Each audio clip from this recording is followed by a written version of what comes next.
Blood Trace suddenly turned his head. Kun Kang, are you sure he has the Kun Kang root? It's uncertain, but we should consider all currently sizable ancient martial cultivation sects as having the Kun Kang root, especially those within 1,000 miles of Kunlun. Lin Zaiasu said. Consider. Blood Trace fell into thought. The Rai Zayao Temple, Vajrayana. If they have the Kun Kang root, their disciples will be bound by sect laws. Kun Kang has many forces that are forbidden to cooperate with Qianlong, and this prohibition has a long history. The people inside Kun Kang could cultivate for hundreds of years. The era they were born in is not the modern one. These people have no sense of homeland. They even strongly repel the ruling class. Royalist has always been a derogatory term in the world of cultivators. If someone is referred to as a loyal dog of the court, it's the most vicious insult. From this perspective, cultivators rejecting cooperation with the ruling class is completely justifiable.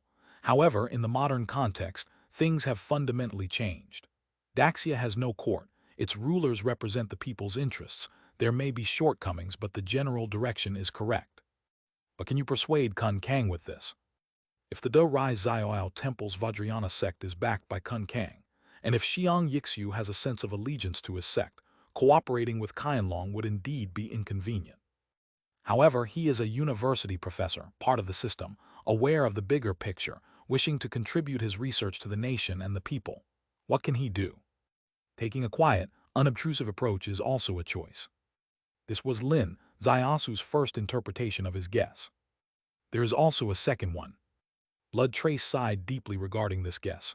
You said he might not trust Qianlong, then what about you? Do you really trust it? Lin Zaiasu slowly shifted his gaze to Blood Trace's face. I didn't say I don't trust Qianlong. It's just that under the banner of Qianlong there are countless individuals. Rather than trusting those individuals, I trust myself more. What do you mean? I won't blindly follow the tasks of Qianlong members. If our understanding is aligned, we can be comrades. If not, we are strangers. If our beliefs conflict, sorry, but we might be opponents. This made it clear. His actions are based on a fundamental judgment. He knows whether something is good or bad. He used to work for Qianlong, not out of trust in its members, but because their mission aligned with his beliefs. What if they don't align? Try it. Blood Trace stared at him for a long time. Little Sue, don't you feel you are on a dangerous path? If I avoid this path, does it mean there will be no danger? Blood Trace fell silent. The road is chosen by people, but it is also forced by circumstances. In today's world, where is it not dangerous? Which path is not dangerous? Even if you equip yourself with Qianlong's latest high-tech armor, impervious to swords, guns, and nuclear explosions, you probably still wouldn't be absolutely safe. Evil demons lurk overseas, natives are uneasy at their core, and the ancient wilderness is about to break through. This generation's civilization is far from being as safe as imagined. How could there be unbroken eggs under a toppled nest? Standing in your position, the mortal world should be joyful, but looking to the future, who in the world can be without worries? Blood Trace sighed deeply. Retract your imaginary wings and return to the present. Lin Zaiasu chuckled lightly. You want to talk about what to do next, right? Yes. Maybe we can have an open and honest talk with him. When? Tomorrow morning. It's night now, and that guy has a rather unprofessor-like preference. He's civilized but not energetic during the day, and energetic but uncivilized at night. If he mistakenly thought you, the Qianlong king, were visiting late at night for a scandalous reason, it wouldn't be good. Blood Trace lightly shook his head. You always say things about others, but what about yourself? Can you say you were very civilized last night in Miao Village? Lin Zaiasu laughed heartily. That's why we are naturally fellow travelers. You joining us would probably have to endure several penalties under the Qianlong regulations. Is this why you haven't joined Qianlong? Blood Trace gave him a sideways glance and laughed. Blood Trace and Lin Zaiasu originally belonged to two different strata, one a revered Qianlong king, the other a detective from a small town, with an age gap of over 10 years. Yet, traveling with him, staying in the same room, chatting freely, Blood Trace felt an inexplicable delight akin to conversing with a peer. The only regret is, his cultivation is still a bit too low, was a slight regret in Blood Trace's heart. However, he did not know something. If he knew, his perception would be overturned. The fact is, When Blood Trace was battling Xiang Yixiu in the woods earlier, Lin Ziaosu was actually close by. If Blood Trace had not held back and truly faced a fatal threat from Xiang Yixiu, he would have realized the extraordinary combat power of this young man, whom he had underestimated. Many people habitually use past memories to judge present people, yet they overlook the magic of time itself. Lin Ziaosu had been to Kunkang. He built the Blood Tower. Building the Blood Tower allowed him to stand on the same level as external awakeners. And Lin Ziaosu's Blood Tower was not an ordinary one. Could he withstand the Qianlong King? It hadn't been tested, but after observing the recent battle up close, Lin Ziaosu felt an undying ambition. The next morning, sunlight filled Nanjing University. Students emerged from their dorms with books in hand. Cars that had parked overnight restarted and drove out of the school gates. The bustling yet elegant campus opened its arms once again. Lin Ziaosu walked through the campus, passing by students who looked nearly his age. Several female students secretly glanced at him. He sidestepped to smile at them, often earning some shy responses. This is the campus, where background doesn't matter but looks do. It had to be said, Lin Ziaosu's attractiveness had become quite appealing now, especially as his construction of the Blood Tower and progress in the rejuvenation skill reached higher levels. His attractiveness increased correspondingly. Even Miao Ruolan, who previously had no connection to attractiveness, now looked pretty decent. Aside from new biological beauty techniques, the rejuvenation skill played a significant role. This cultivation technique is indeed miraculous. Not to mention in the mundane world in Shenghua Valley, Lin Ziaosu had never seen an ugly person. Of course, except for the eldest senior sister Feng Jai. Her face had only bones and no flesh, and no matter how the bones were sculpted, it wouldn't have anything to do with attractiveness. These were just idle thoughts. Lin Ziaosu arrived at a small building. This building housed the professors of Nanjing University. He ascended the stairs, and on reaching the top floor, he was greeted by a fragrant breeze. Lin Ziaosu looked up to see a face as beautiful as a spring flower, belonging to the female graduate student he had seen before. The female student's face flushed red as she saw Lin Ziaosu, looking a bit surprised. "It's you." She recognized Lin Ziaosu. Lin Ziaosu tried to keep his expression indifferent. "Is Professor Xiang in?"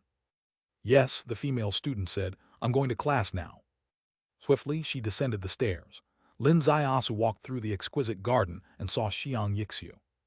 He was dressed in a white suit, putting on his shoes. His briefcase was on a nearby chair. As he looked up, his gaze turned stern. "Lin Ziaosu." "Professor, are you heading out?" Lin Ziaosu asked. "I'm just a casual meeting." "A casual meeting?" Lin Ziaosu asked. "Yes, a meeting that's inconsequential, optional to attend. I call such meetings casual ones," Xiang Yixiu said. "You can give me a somewhat plausible reason to excuse myself from this nonsensical meeting." Lin Ziaosu smiled. "Then excuse yourself." "I want a somewhat plausible reason." "Since you don't want to attend the meeting anyway, what's the need for a reason? Just make one up." He sat down on the garden bench, pressing the button on a nearby kettle to boil water. Xiang Yixiu made a phone call to excuse himself, then sat down. "Speak up, what's your business?" "I heard you encountered an assassination attempt last night," Lin Ziaosu said lightly. Xiang Yixiu's eyes widened. Who did you hear this from?" Lin Ziaosu smiled. "Two great masters fighting in the dead of night, who else would know? You didn't tell me, so it could only be him." Xiang Yixiu shot a sharp glance. In the corridor, a figure walked leisurely. The breeze from the rooftop blew, lifting his hair, revealing a scarlet wound on his forehead. Xiang Yixiu's eyes locked onto the scar. "Professor Xiang, have you ever heard the saying, 'No discord, no concord'?" Blood Trace King smiled faintly. "I am Blood Trace from Qianlong." He extended his hand toward Xiang Yixiu. Xiang Yixiu did not extend his hand but stood up. "Qianlong, Blood Trace." "Yes, does Professor Xiang not want to shake hands?" Xiang Yixiu gently waved his hand. "No discord, no concord. We fought, but it didn't mean we reached an agreement. Shaking hands or not doesn't matter. Have a seat." Blood Trace sat down. "Tea is on the table, help yourself." Xiang Yixiu lifted his own teacup. Blood Trace smiled slightly and poured himself a cup. "So why did you do this?" Xiang Yixiu asked. This was a necessary question. Last night there had been an unprovoked assassination attempt on him, with moves intended to kill. Yet today, Blood Trace had calmly come over, saying no discord, no conquered. If it was merely to test his skills, it would be understandable. But he was not pleased. If this was a way to recruit him into Qianlong, it was overly presumptuous to think that just having a threshold for entry means that everyone who meets it would gladly accept their offer. Does Blood Trace think I, Xiang Yixiu, am such a person? Blood Trace said, I suspected you were someone else, so I needed to push you to the brink to make you unleash your full combat power. Xiang Yixiu said, you did push me to the brink and you did succeed in making me unleash all my combat power, so what's the result? Blood Trace said, the result is, you're not the person I'm looking for. Xiang Yixiu laughed, since I am not the person you're looking for, then I don't understand why you are visiting me today. Why? Chapter 213. Chapter 213, Disciples ranked 5th to 7th. I want to ask for your help, Blood Trace said. Xiang Yixiu slowly lifted the teacup in his hand. Sorry, I am a professor. My contribution to the country is to teach, explain, and clarify. Helping Qianlong complete special tasks is neither my specialty nor my duty. Is it that you don't want to help or that? You can't help? Blood Trace's eyes squinted into a slit. His voice was very light but very heavy. Interpret it as you wish. Xiang Yixiu smiled faintly. If I haven't broken any laws, may I leave to attend that idle meeting? The atmosphere froze. Lin Ziaosu slowly lifted his gaze. Professor Xiang, is it inconvenient for you to help because of your sect? Before Blood Trace entered, he had a relaxed conversation with Xiang Yixiu. Once Blood Trace arrived, the atmosphere became somewhat unusual. Lin Ziaosu had not spoken at all during this time. Only now did he speak. Xiang Yixiu looked towards him, with obvious displeasure in his eyes. Lin Ziaosu smiled lightly. I wonder if Professor Xiang knows this is quite ironic. What? Lin Ziaosu said. Your sect forbids disciples from associating with Qianlong. If it's just a matter of a cultivation sect keeping itself clean, whether I agree or not, I can understand. But your sect does not forbid disciples from colluding with foreign forces and bringing disaster to the nation, which is really ironic. The displeasure in Xiang Yixiu's eyes finally changed, turning to coldness. Detective Lin, have you found any evidence against me? Ironclad evidence of collusion with foreign forces. As I said, not you, Lin Ziaosu said, but it might be one of your fellow disciples. Xiang Yixiu said, on what basis do you claim it's my fellow disciple? Unique technique, Lin Ziaosu said, the spinning killing technique of flying flower-picking leaves. Xiang Yixiu's face slightly changed. The sect's secret technique, Vajrayana da Kongxuan. So this cultivation technique is called Vajrayana da Kongxuan, Lin Ziaosu said. Now you might understand why we've pointed our suspicion at you. Xiang Yixiu slowly raised his gaze. Because a certain murderer used this technique to commit heinous crimes, and I happen to demonstrate this technique in front of you. Yes. Xiang Yixiu said, what exactly did he do? Blood Trace slowly opened his eyes, a holographic projection suddenly forming in front of Xiang Yixiu. July 13, 2115, killed Qianlong Gold Medal number 21 in Luoba State. August 12, 2115, massacred Qianlong Beimo Outpost, killing 13 people, including a 3-year-old girl. April 17, 2116, killed Daxia scientist Li Mofai at Kenna Airport in Beimo Country, causing the chip plan he led to abort. August 21, 2116, killed Qingmian Country leader Kara, causing the normalization process between Daxia and Qingmian Country to be set back.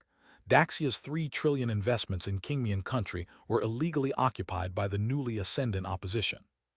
April 15, 2120, a female Qianlong member number 135 was captured by him, brutally tortured.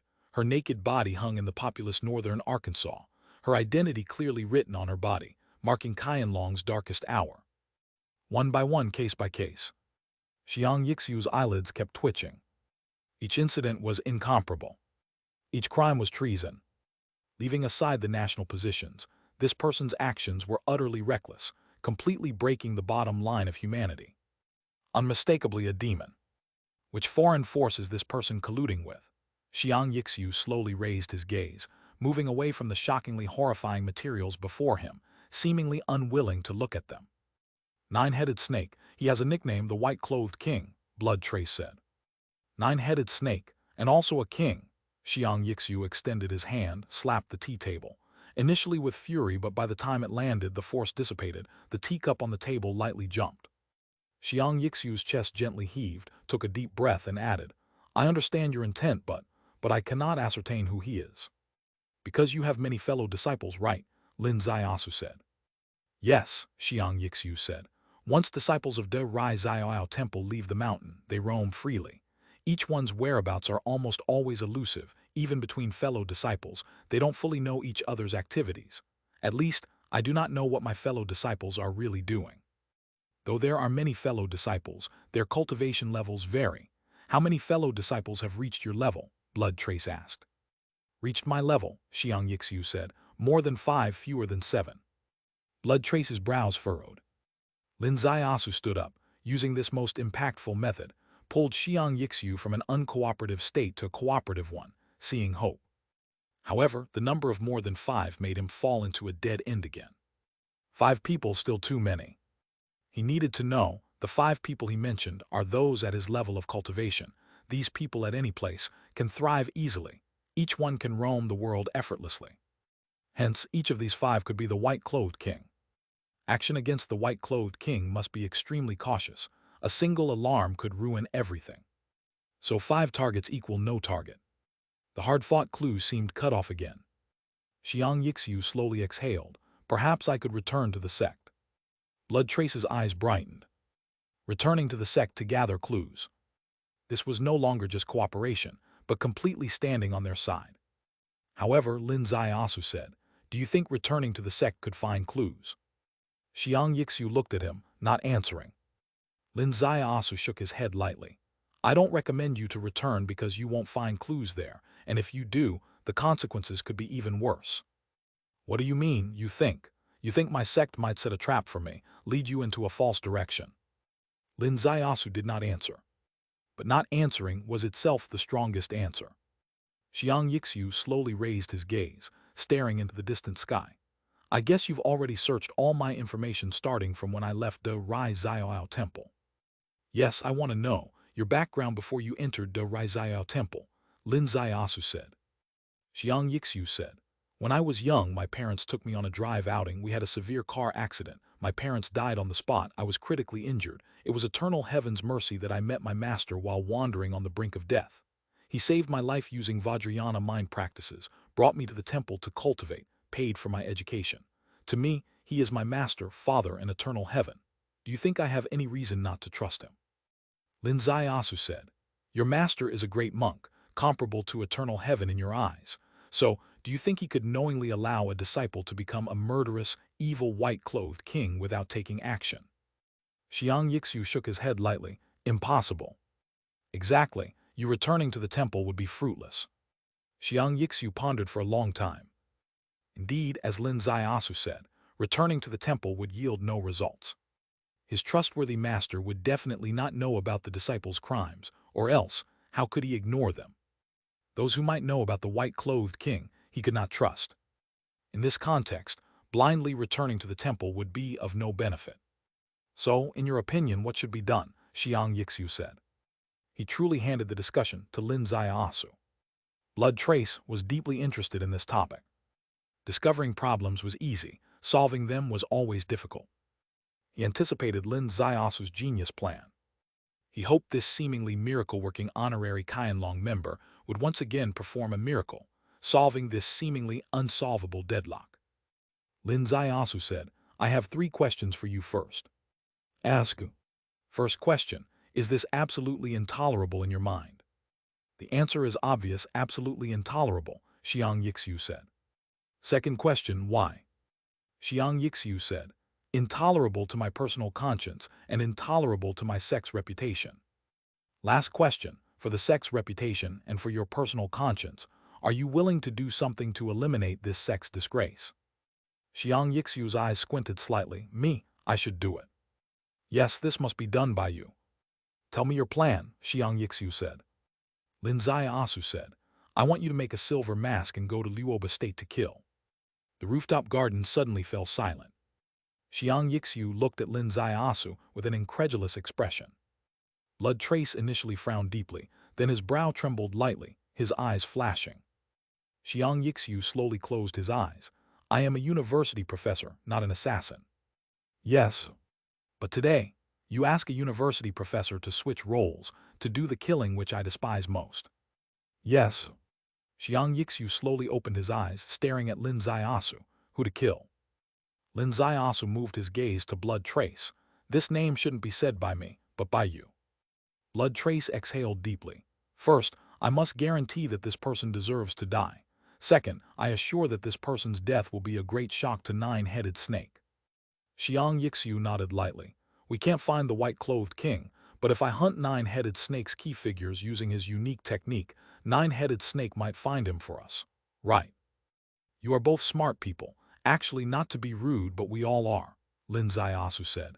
Against the enemy, it's often this way. The person we can't find, the enemy can. The sensitive areas we can't touch, the enemy can touch. Blood Trace spoke, saying a name. This name was the target. Relevant information was also displayed before Xiang Yixiu. Chapter 214. Chapter 214. There is a girl who is just that sincere. Xiang Yixiu stared closely at the material, reading it all the way through. So how do you feel about this? Any psychological hurdles in killing this person? Lin Ziasu asked. Xiang Yixiu let out a long sigh. Lin Ziasu, remember this well. The pit you've dug for me, I will return to you tenfold in time. Lin Ziasu laughed heartily. Ha ha ha, a little reminder for you. If you want to dig a pit for me, you must first be my ally. If you're not my ally, you wouldn't even know where I've stepped, so how can you dig a pit for me? Xiang Yixiu gently shook his head. Agreeing to do this doesn't mean I'm your ally. I'm doing it for my conscience and the honor of my master. I don't want my master's century-long efforts to be ruined by an unworthy disciple, to be ultimately spat upon by the world. Look at you, such awareness. Lin Ziasu stood up. We should get going. Let's move. Blood Trace's figure flickered and disappeared on the spot. The next moment, Lin Ziasu also disappeared. A moment later, the two walked side by side through the grove below, their hands moving simultaneously behind their heads, disappearing once again. Xiang Yixiu stood on the rooftop, watching them, his face unreadable. At Nanjing University, on a small path, Lin Ziasu and Blood Trace walked side by side, their pace slowing. Suddenly, Blood Trace placed a foot on a green stone, turning around slowly. Lin Ziasu also stopped. The surroundings were empty, only the autumn wind blew lightly. Blood Trace said, actually, this idea came from Blue Demon. She mentioned it after returning from the southern border, saying the assassination of Du Tianj in Qingmian country inspired her. The assassination of Du Tianj in Qingmian country was a perfect example of military strategy. Du Tianj was in Qingmian country, surrounded by his men. Lin Ziasu and his team didn't even know where he was hiding. Using ordinary methods against Du Tianj was simply impossible. But Lin Ziasu devised a plan to borrow the enemy's power, disguising himself as Du Tianj to take out Te, a subordinate of Kun Sha, prompting Kun Sha to reveal Du Tianj. All strategies have commonalities. Blue Demon extrapolated and proposed using the same principle to deal with the white-clothed king. She would disguise herself as the white-clothed king and attack the nine-headed snake's stronghold, inciting enmity between the nine-headed snake and the white-clothed king to flush out the snake. This strategy is almost identical to today's plan by Lin Ziasu. The only difference was, instead of Blue Demon or himself, a master of disguise, Lin Ziasu chose Xiang Yixiu to impersonate. Lin Ziasu said, King Lanchan's plan is indeed brilliant, but it doesn't surpass Xiang Yixiu's. Blood Trace asked, because neither Blue Demon nor you can replicate the white-clothed king's killing techniques, but Xiang Yixiu can. That's one reason. The most distinctive feature of the white-clothed king is his killing method, not his appearance. He always wears a silver mask, effectively making a disguise redundant. Such a person appears easy to impersonate but is actually impossible to replicate. Disguise technique can transform anyone's face, but disguise technique cannot transform into someone who is already disguised. It's not about getting his appearance gear. That's too simple. Anyone can obtain his attire, but would that convince others that the white-clothed king committed the deed? Impossible. Therefore, one cannot impersonate someone who is already a disguise. Blood Trace's eyes glistened. That's one reason. What's the second? The second reason, don't you think this is the best way to turn him to our side? Lin Zaiasu smiled. Blood Trace was impressed. His target wasn't just the white-clothed king. Xiang Yixiu himself was also his target. Getting Xiang Yixiu to act means he's joining their ranks. Once on the ship, getting off wouldn't be easy. Blood Trace pondered. Haven't you noticed that Xiang Yixiu is wary, perhaps even resistant to this whole scheme? Yes, Lin Zaiasu said. He keeps emphasizing 2 points, acting on conscience and maintaining his master's honor. He deliberately avoids national interest. Blood Trace nodded slightly. Since he's deliberately avoiding it, why did he ultimately accept? Because he actually understands 2 things very clearly. Lin Zaiasu's expression turned peculiar. What 2 things? 1. He knows that since we've targeted his sect, we will pursue it to the end. 2nd, his sect cannot withstand such scrutiny. Blood Trace's face changed slightly. So, he's doing this as a form of redemption for his sect. That's one way to see it, Lin Zaiasu said. They both fell silent. With a few words, they pushed the just-finished commission 1 step further. Xiang Yixiu is a very shrewd person. He's not that easily manipulated. Asking a university professor to commit murder, he has 1,000 reasons to refuse, especially if he doesn't want to do it in the first place. He has even more reasons to say no. He only needs to refuse, and no one could force him into action. The reasons are ready-made, and they seemed evident from his first meeting with Blood Trace. I'm a university professor. My duty is to impart knowledge and training. I'm responsible for educating talents for Daxia country. I'm accountable to Daxia. Other matters are not my responsibility. These points were well established from the start. Can you say Xiang Yixiu isn't cautious? But why did he later accept what he initially didn't want to do? It's only because he's too cautious. He's too shrewd. He knows what his fellow sect member did had already violated the heavenly laws and couldn't end well. He also knows the implications of Qianlong kings and Lin Zaiasu's attention. It meant his sect was on the brink of disaster. In such circumstances, if Xiang Yixiu remained detached, the consequences would be unmanageable. So he took on this task, using his own way to redeem his sect. Xiang Yixiu is really devoted to his sect. Blood Trace exhaled lightly, but it also depends on whether his sect is worth redeeming. So perhaps I should pay a visit to Do Rai Zaiao Temple, Lin Zaiasu said. His voice suddenly cut off. Blood Trace followed his gaze, slightly furrowing his brow. Could it be? Lin Zaiasu, I know you always have luck with encounters, but did you meet someone here on campus too? Otherwise, why would you give such a look when facing a female student? Indeed, a female student was running towards them from the path. From Blood Trace's perspective, she didn't seem to fit the taste of a lustful person. She was small, probably not even 5 feet tall. At most 90 pounds. Flat-chested, unremarkable figure, hidden inside her clothes. Except for the blush on her face, she was quite ordinary. But this Lin Zaiasu, a detective who theoretically has seen all kinds of women, seemed a bit shaken. Dawa, Lin Zaiasu took a step forward. Indeed, the person coming was Dawa, the Tibetan girl who once traveled with Lin Zaiasu. Dawa quickened her pace. Brother Su, I saw you from afar and thought it was you. It really is you. Isn't it though? I didn't expect to see you again either. Dawa asked, how's little Yi doing? Lin Zaiasu's smile froze and he sighed lightly, still the same. Brother Su, don't worry, Dawa smiled. After our last adventure, I went somewhere and got something, but I couldn't contact you. So, I could only trust in eternal heaven and pray for you to appear on campus. Eternal heaven heard me and you came. Here. She took something from her pocket and handed it to Lin Zaiasu. It was a small wooden bottle, made of ebony, smooth and polished, carrying her body warmth, and when shaken it seemed to contain water. What is this? This is holy branch dew, which can cure any extraordinary poison. 1 sentence, 12 words. Lin Zaiasu's heart surged with waves. During their journey together, he had told a story. I ventured into Mian Road because my girlfriend Little Yi had been poisoned and needed the Jade fruit from Mian Road or the holy branch dew and water spirit ice heart from the glacier. The girl was moved by the story. Her only thought was to help him.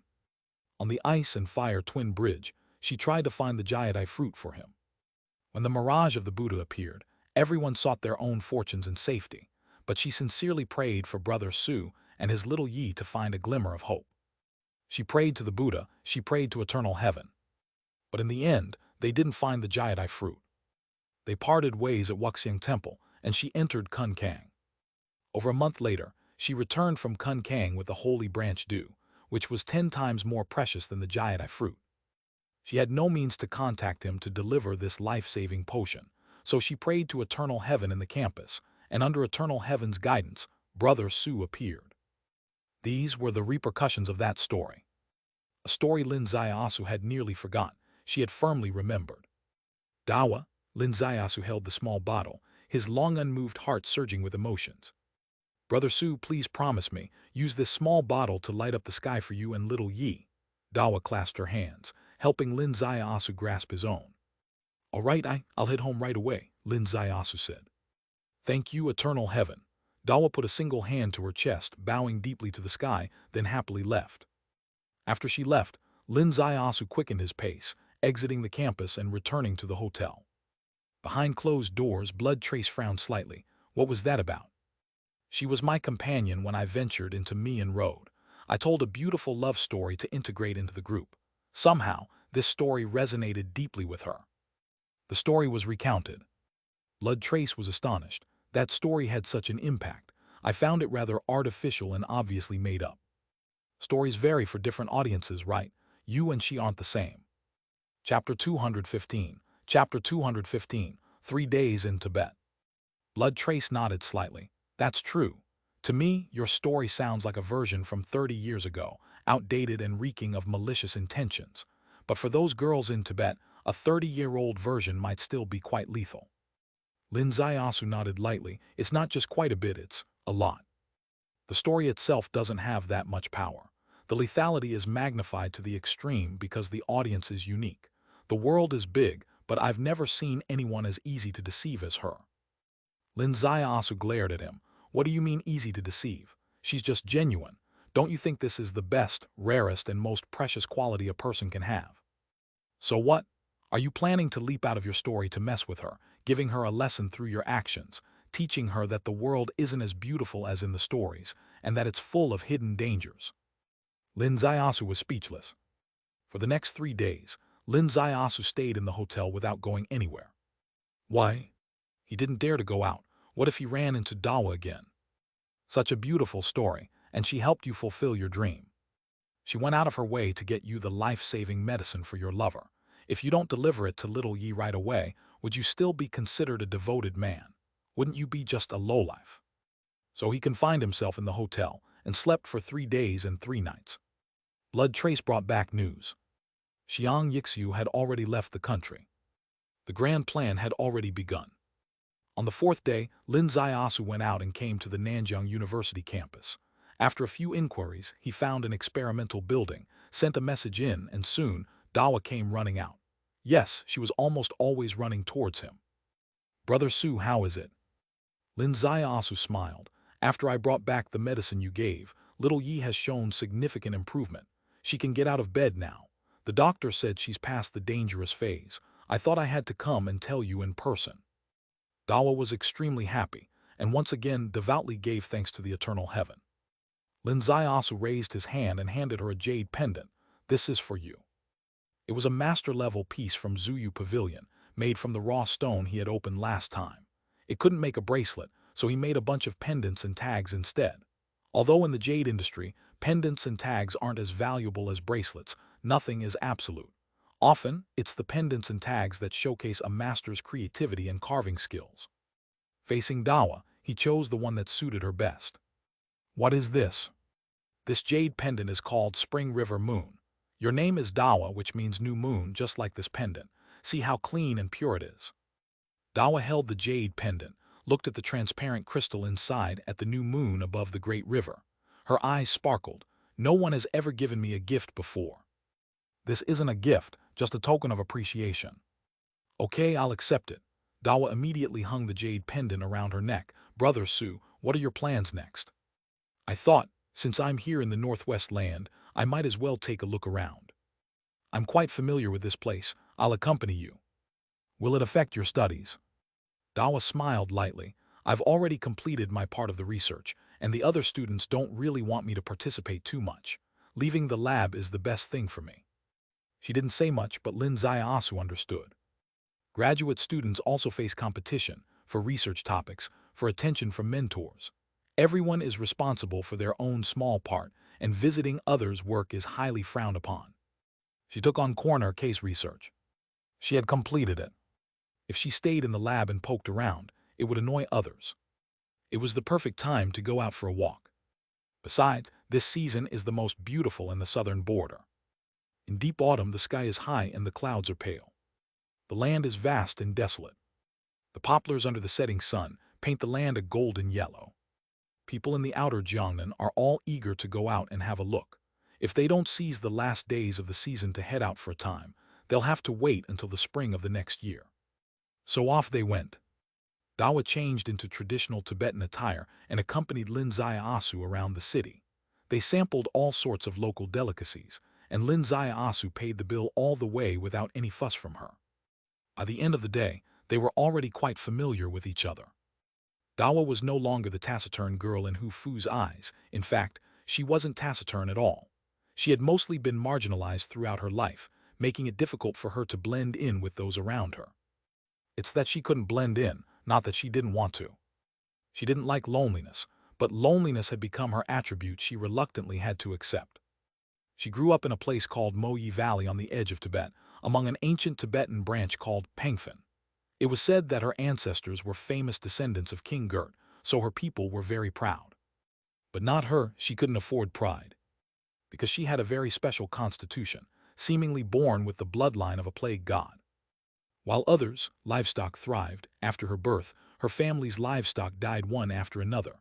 Her father and mother were also constantly ill, as were any companions she came into contact with. Gradually, her father and mother didn't dare to let her go out.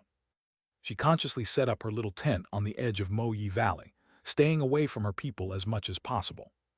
Until one person appeared, who took her away and taught her some breathing and meditation techniques, allowing her to slowly control her bizarre bloodline. She could have returned to her people, but they were scared of her. They told her parents that if they allowed this plague god back, they would have to leave. That night, Dawa rode a skinny horse alone through Moyi Valley and embarked on her journey of education. For 20 years, she hadn't returned to her people, only gazing at them from afar while riding her horse. Her people had likely forgotten about her existence. In the unfamiliar campus, she wasn't exactly forbidden. She didn't cause trouble, but some rumors inevitably found their way into the campus. Her peers avoided getting close to her. "Brother Su, do you know why I insisted on letting you and little Yi see the sky?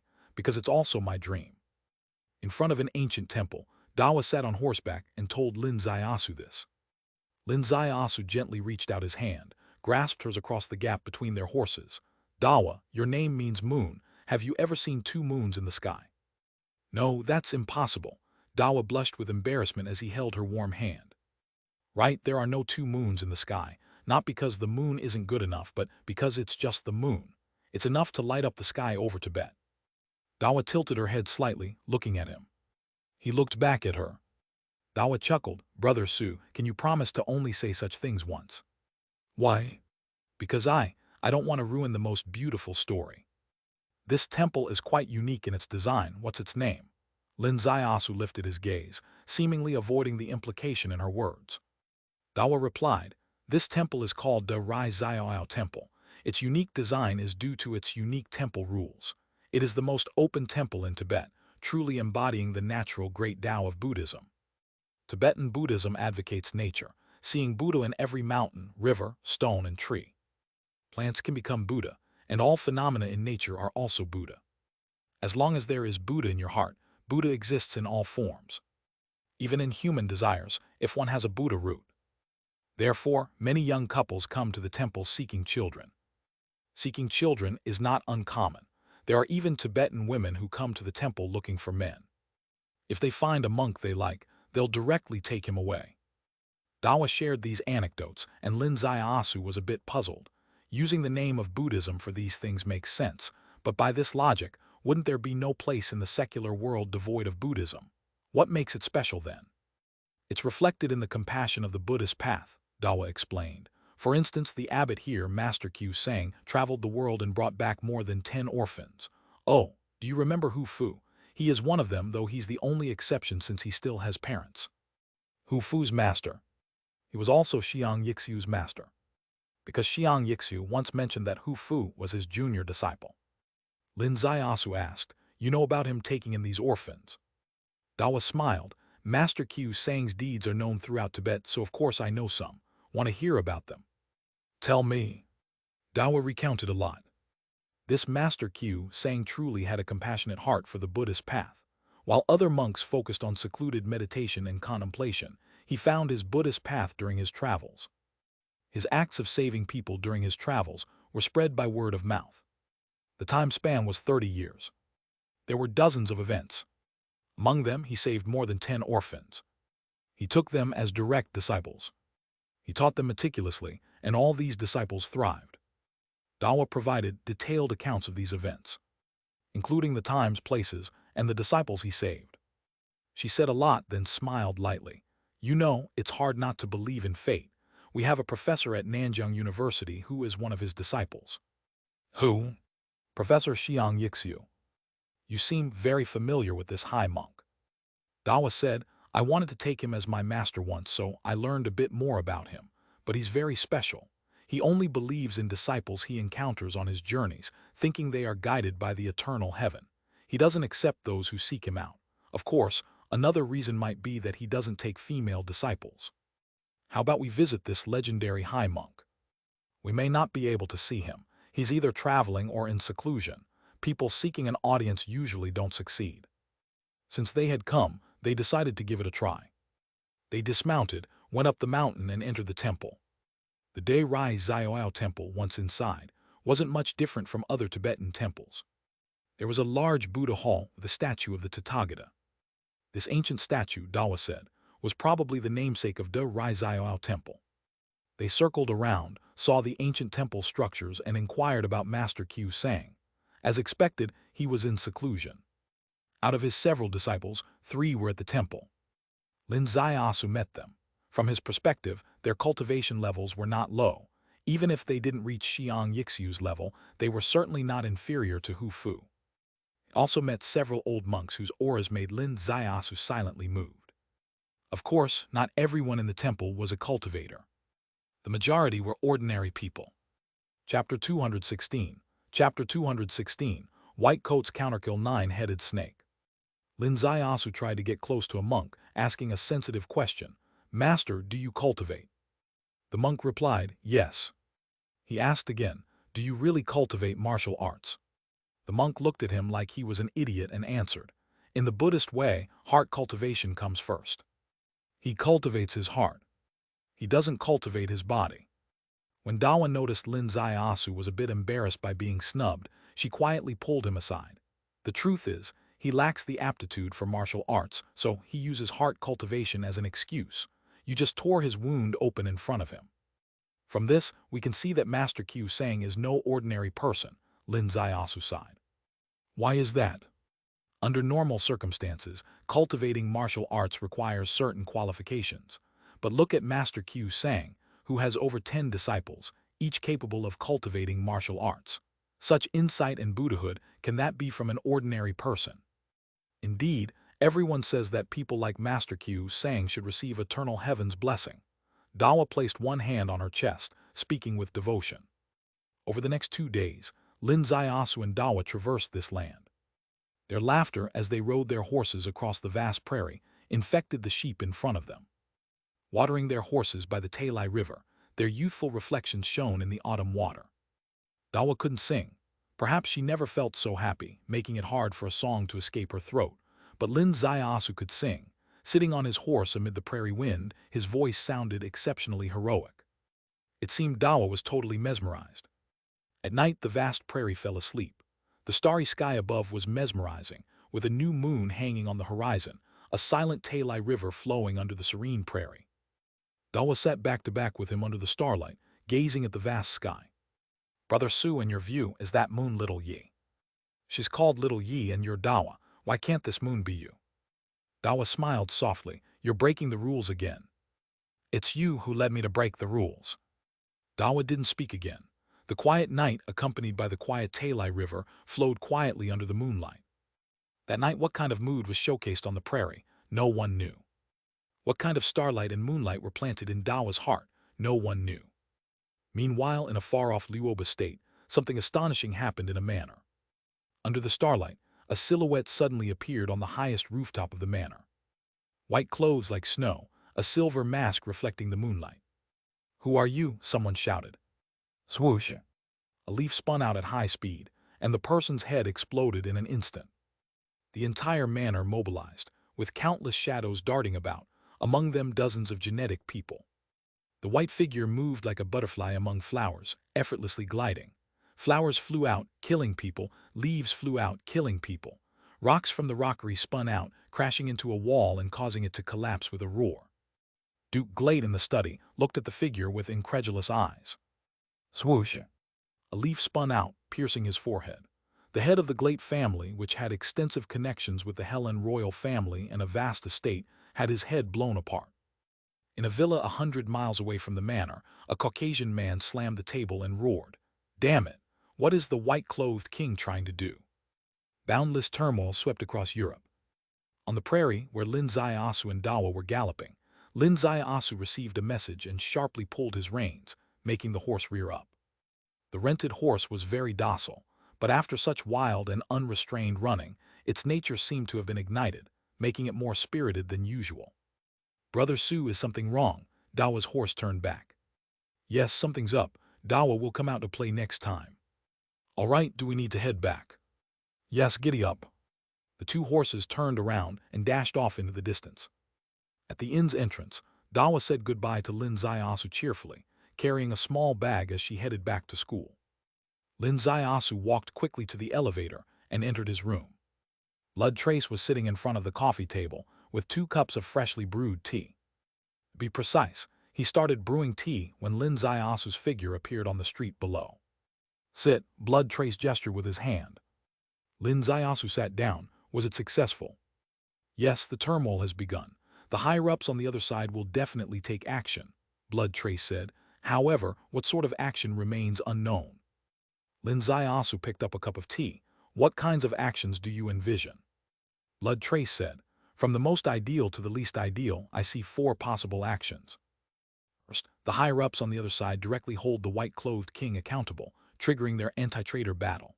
Second, the higher-ups inquire with the white-clothed king. Our spies capture this movement, using this opportunity to identify the white-clothed king's true identity.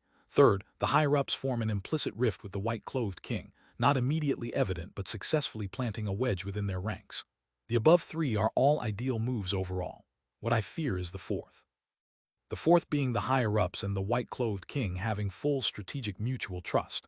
They don't believe this was done by the white-clothed king, not only rendering our actions useless, but also inciting the enemy to retaliate against us.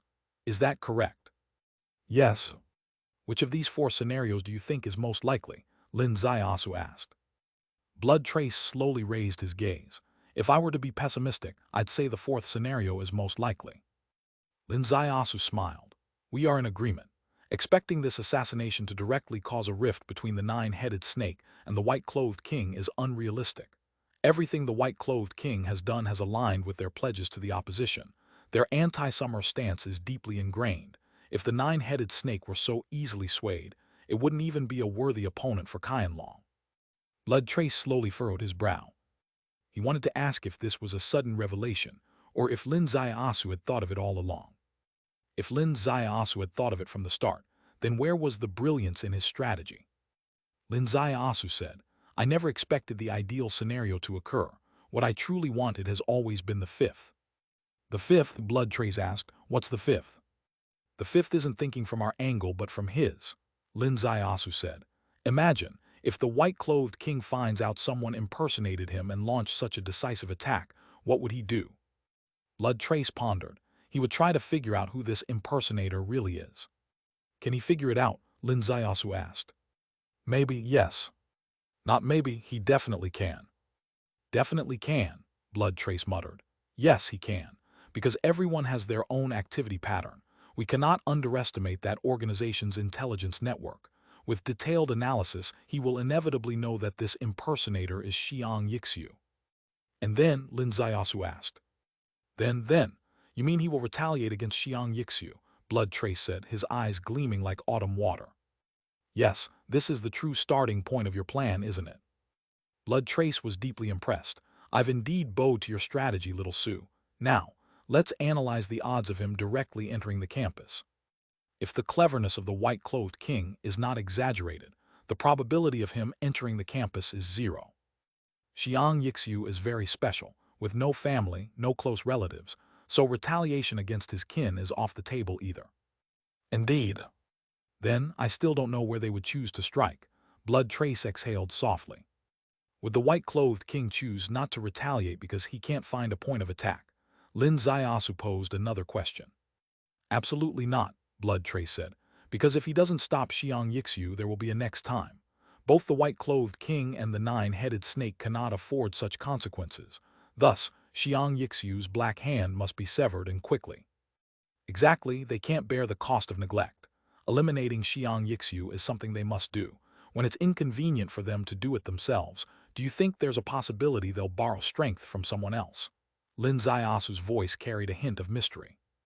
Borrow strength from whom? Blood Trace's face changed. For example, Kun Kang. Blood Trace said slowly, Kun Kang, do you have this premonition? Kun Kang isn't a single power but countless forces. While many may be righteous, I believe many are not. Lin Ziasu said, for the white-clothed king to rise from there and become an enemy's king, it's impossible without backing. If Kun Kang really moves, what should we do? Blood Trace asked seriously. What's wrong? As a Qianlong king, bearing the national emblem on your shoulders, standing upright, are you afraid of these rats in the gutter? Blood Trace said, you know my answer. Yes, I know your answer. You fear no one, no power. You just worry the turmoil might become too severe to manage. Lin Ziasu said, but every situation necessitates a change of perspective. You worry about the turmoil, but do they? The world is like this. Sometimes it's all about the warrior's mindset. If you dare to expose them and they don't, you gain the upper ground in righteousness. Once they dare while you don't, this land becomes a haven for wickedness, and evil surpasses righteousness. Blood Trace slowly stood up. The red scar on his forehead looked like it emanated blood. That evening, a plane landed at Tianjin Airport. Xiang Yixu got off the plane and took a taxi. As the sun set, he returned to the campus. Returning to his teaching building, a female graduate student had washed dates, waiting for him. Note, these dates are genuine, local specialty large dates known as milk dates, fresh and red. Xiang Yixu ate the dates, then went into his room feeling thoroughly refreshed. The next morning, however, someone knocked on the door. Xiang Yixu opened the door, slightly surprised to see the people in front of him, junior brothers Yiming and Ye. Outside were two monks, both with one hand on their chest. Brother Yixu, Master requests that you return to the temple for a discussion. Is Master well? Very well. That's good. When do we leave? Now, Xiang Yixu said, let me change my clothes. He changed his clothes, glancing at the bathroom where the female graduate student was silently asking what was happening with her eyes. Xiang Yixu smiled gently, putting on different clothes. These were not white but gray. Although it was a gray jacket and not flashy, he still looked handsome and charming in it. He put on a Tibetan hat and drove his car towards the De Rai Zioao temple. Chapter 217. Chapter 217. Penalty for wasted efforts. Throughout the whole process, Xiang Yixu was relaxed and amiable, chatting merrily. The two monks said nothing. When they arrived at De Rai Zioao temple, Xiang Yixu got off the car, ascended the slope, and turned back for a glance with a slight smile. Where is the master? In the merit hall. Dear brothers, please. After you, dear brother. The two monks pressed their palms together at their chests. Xiang Yixu strode forward, passing through the square and entering the quiet Qingxi lane beside it. Behind it was the more tranquil area for cultivation, where an ancient hall served as the merit hall. Besides traveling, the master spends most of his time in the merit hall. He seldom manages the hall's affairs. Usually, Master QLV is in charge. The merit hall was very quiet. Upon stepping inside the hall, Xiang Yixu was slightly startled. There were many people inside. Master Q Sang, dressed in a white robe, sat upon the high dais.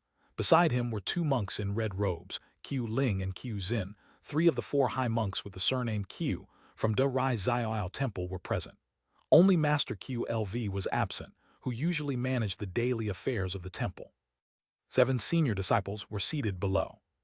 The 2 disciples who brought Xiang Yixu back were named Yiming and Yi, who, like Xiang Yixu, were the master's direct disciples. At this moment, they entered the merit hall, pressed their palms together at their chests, and bowed. Reporting to Master, Brother Yixu has been brought. All 7 disciples turned to the side. 3 figures on the high dais opened their eyes.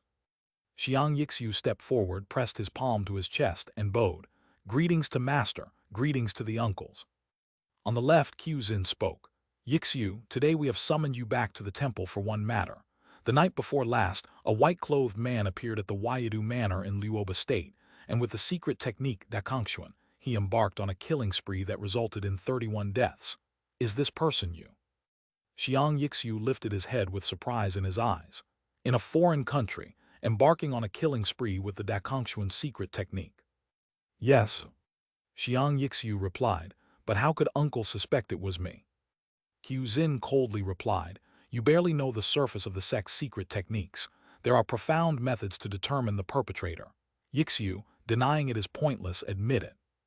Xiang Yixu said indifferently, to ascertain a murder 5,000 miles away in a foreign land. What unheard-of secret technique is this? Could it be called phone communication? Insolence? Quzin roared angrily. As a disciple of Buddhism, committing such a slaughter and daring to show such arrogance before the elders of the sect. Xiang Yixu coldly replied, Uncle Quzin, remember this. In Darai Zioao Temple, I only owe gratitude to the master and no one else. Only the master may instruct me, others should remain silent. This statement was exceptionally steady. The sound quality was pure, causing a hum throughout the hall. All the disciples were astonished. This demonstrated Xiang Yixu had mastered the Dakongxuan secret technique to a high degree. Even his voice carried its profundity. The senior brother Xiang Yixu's actual cultivation was extraordinary. Usually hidden, today it was exposed. This display of power shocked high monks Q Ling and Quzin. In the middle, Master Q Sang's gaze slowly fell upon Xiang Yixu's face. Yixu. His voice was gentle, but just 2 words made the hall extremely quiet. It seemed these 2 syllables suppressed the power of Xiang Yixu's earlier voice, infused with Dakongxuan. Master, Xiang Yixu bowed, also in a gentle tone. Q Sang said, the temple's rules are relaxed, but everything has its limits. Do you understand? Yes, Master, disciple understands. Since you understand, why travel 5,000 miles and commit such a heinous act? Xiang Yixu slowly lifted his head. Does Master firmly believe that this act was done by this disciple? Indeed. Then why? Q Sang's face was full of compassion as he gently sighed. He didn't answer, but the atmosphere was violently oppressive. Xiang Yixu lightly smiled. Master, do you know that among the 5 disciples abroad, one has joined the infamous 9-headed snake organization, becoming its white-clothed king? In the past 10 years, he has committed over 400 murders and over 100 malicious acts against Daxia. Q Sang said, as a disciple of Buddhism and professor in the mortal world, do not spread rumors and believe hearsay easily. Honestly speaking, Master, in the past, this disciple was doubtful, but today I believe it. Xiang Yixu replied, Master, do you know why? Speak. Yes, Xiang Yixu bowed again. According to Uncle Quzin, there was a murder case 5,000 miles away in a foreign country. This outsider unexpectedly mastered the information so quickly. Master, is this truly a secret technique of the sect? Q Sang closed his eyes. Xiang Yixu replied, with such a heinous crime happening in a foreign country, why doesn't Uncle Quzin suspect the murderous, malicious, and far more capable white-clothed king, but instead suspects me? Could it be he maintains close contact and high trust with the white-clothed king? With a loud bang, Quzin suddenly stood up. As he stood, it was as if a fierce wind arose on the dais. Daring to slander your elders, your crime is unforgivable. Your cultivation should be abolished. Q Ling coldly said, Senior brother, I believe Uncle Quzin speaks rightly. This boy disrespects elders, disregards Buddhist law, and his cultivation acquired from the sect should be returned to the sect, so the rules can be upheld and future troubles avoided. Q Sang's eyebrows slightly twitched. All the disciples were pale. Xiang Yixu glanced at the dais, a light smile on his lips. I see. All the disciples gazed at his face, bewildered. Why didn't Xiang Yixu seem worried? Did he truly not fear the abolition of his cultivation? Abolishing cultivation is the most terrifying step in the sect's laws. No disciple isn't afraid. Decades of arduous cultivation, resulting in supreme combat prowess, reset to zero in an instant. It's worse than death. Qiusang slowly opened his eyes, still compassionate. Yixiu, you said I see. Have you realized something? Yes, master, Xiang Yixiu bowed. This disciple knows what the two uncles are planning. They are in alliance with the white-clothed king, using their way to assist this malevolent white-clothed king. Not just Lin Ziasu and Blood Trace had analyzed future sequences. Xiang Yixiu had naturally analyzed it even more. He's not afraid of the white-clothed king coming to the campus, facing him directly. He has no living family members, so he has no fear of the white-clothed king's retaliation against relatives. He was just thinking from the white-clothed king's perspective, how he would strategize. Now the result is clear, using the sect to abolish his cultivation. This strategy is effective. What's effective about it? It effectively eliminates future threats. The white-clothed king clearly understands that the manner murders were committed by Xiang Yixiu. He also realizes that future similar incidents must be prevented. How to prevent? Simply abolish Xiang Yixiu's cultivation, and he will be powerless. This is called hitting the root. However, this also hit their chain scheme. Everyone believes Lin Ziasu and Blood Trace's tactic targeted the white-clothed king, but the white-clothed king is only one of the targets. Let's see how many people will be buried in this big mud pit. Qiusang sighed long. Your uncles are right, Yixiu. I saved your life and taught you cultivation but forgot to teach you sect rules and precepts. My fault also. Xiang Yixiu's face suddenly changed. He looked at Qiusang in disbelief. Master. No need to say more. The method of cultivation taken from the sect returns to the sect. Sever your ties with the sect and return to your campus to live your carefree life. This is the best ending master found for you. Xiang Yixiu trembled all over, staring blankly at the dais. With a loud bang, Qiuzin left the dais and pointed his finger toward Xiang Yixiu's right chest, where the Dakongxuan secret gate was. Breaking the gate to abolish the cultivation. This strike was powerful beyond measure. Even an awakener would be powerless to resist, as Qiuzin was at the peak of observing Earth, half-step to observing heaven. Seeing the strike almost hitting, Xiang Yixiu's hand suddenly lifted.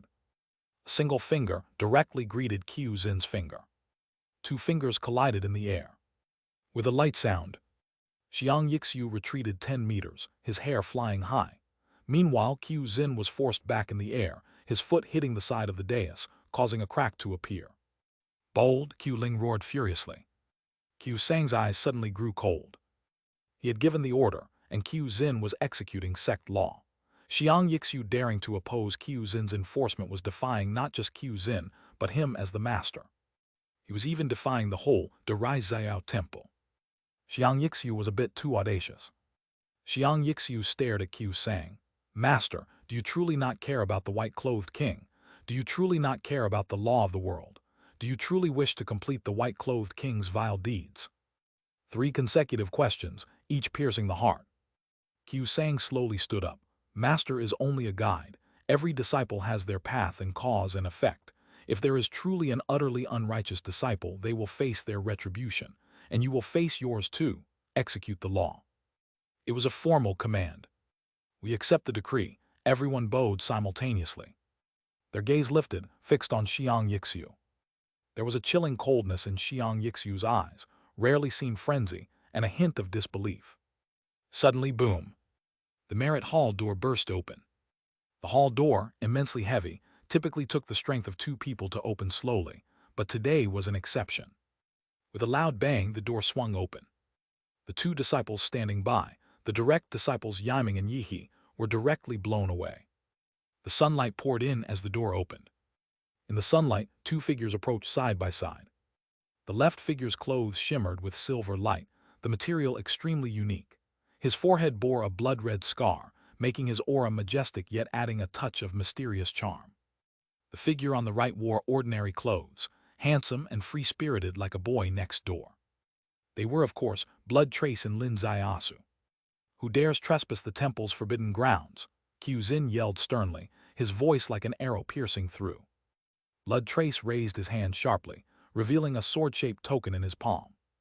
This was a 5-inch token, emblazoned with a national emblem, shimmering with gold. 2 large characters glowing with gold, Qianlong. The reverse side had a single character, Order. This character was blood red. Blood Trace rotated the token lightly in his hand. Under the Qianlong order, no place is forbidden. Chapter 218. Chapter 218. A wake-up call for the person in the game. Qianlong, everyone was shocked simultaneously. Ordinary people might not know about Qianlong, but everyone in the hall was a martial arts master, and as long as they mixed in this world, it was impossible not to know about Qianlong. Because Qianlong was the only one who could really suppress them with force. Qianlong enforces the laws of the world, but De Rai Xiao Temple is an otherworldly place. Master Q Ling slowly exhaled. Don't you think you've come to the wrong place? Blood Trace smiled coldly. Otherworldly place. Unfortunately, your territory is still in this world. If you really want to escape the laws of the world, you'd have to move this De Rai Xiao Temple out of the borders of Daxia country. Make sure your people never step into Daxia again. These words were decisive. These words carried their own aura. The entire hall was deathly silent. Qiu Sang slowly raised his gaze. All worldly temples have roots in the world. Naturally, they can't be above the laws.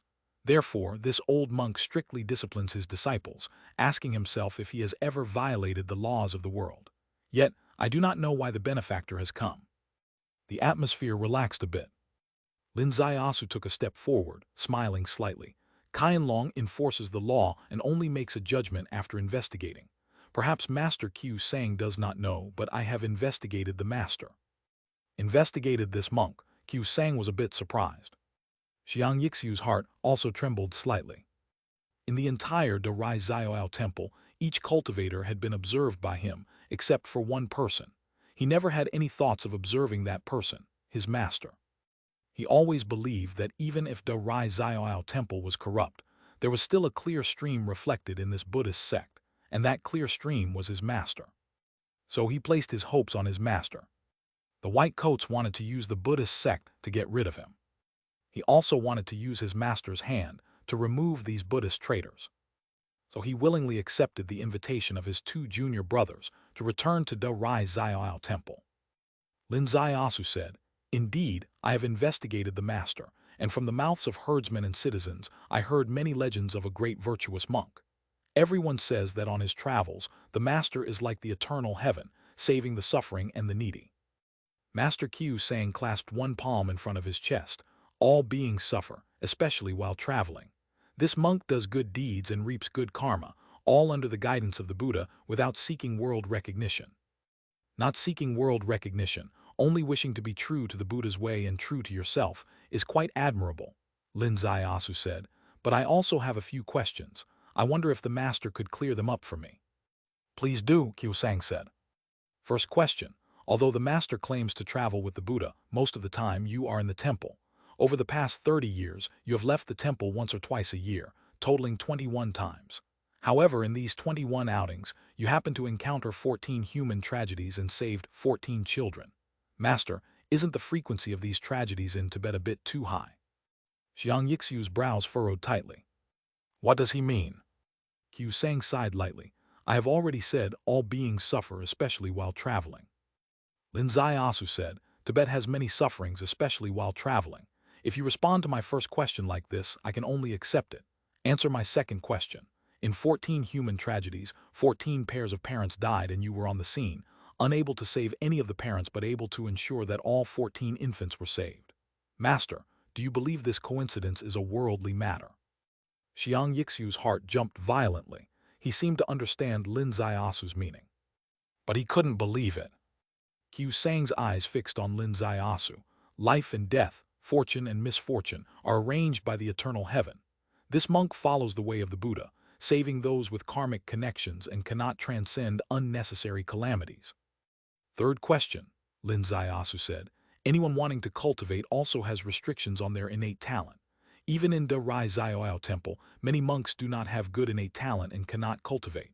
However, on your travels, you found 14 direct disciples, all with extraordinary talent. Please do not tell me this is also arranged by the eternal heaven. As soon as these words were spoken, Xiang Yixu's face changed drastically, and his gaze turned sharply to Lin Ziasu, filled with strong shock. Lin Ziasu's gaze also fell on him. Professor Xiang, you probably realize the problem here too. Tell me, what kind of problem? Xiang Yixu's voice had a hint of hoarseness. Lin Ziasu said, in Kun Kang, there is a tradition of selecting disciples.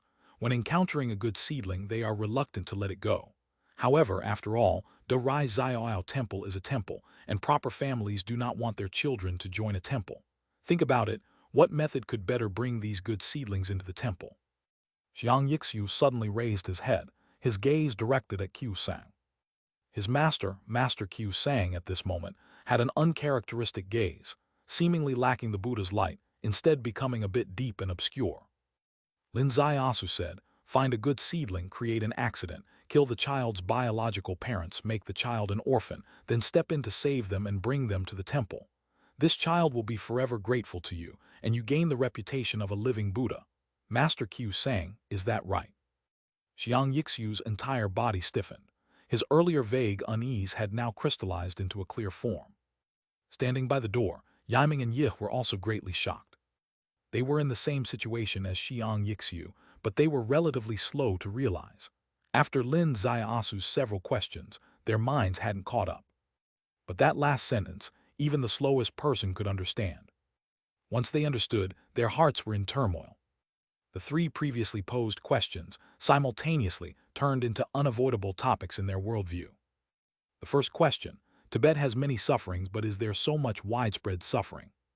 The second question, why could the master save only them but not their parents?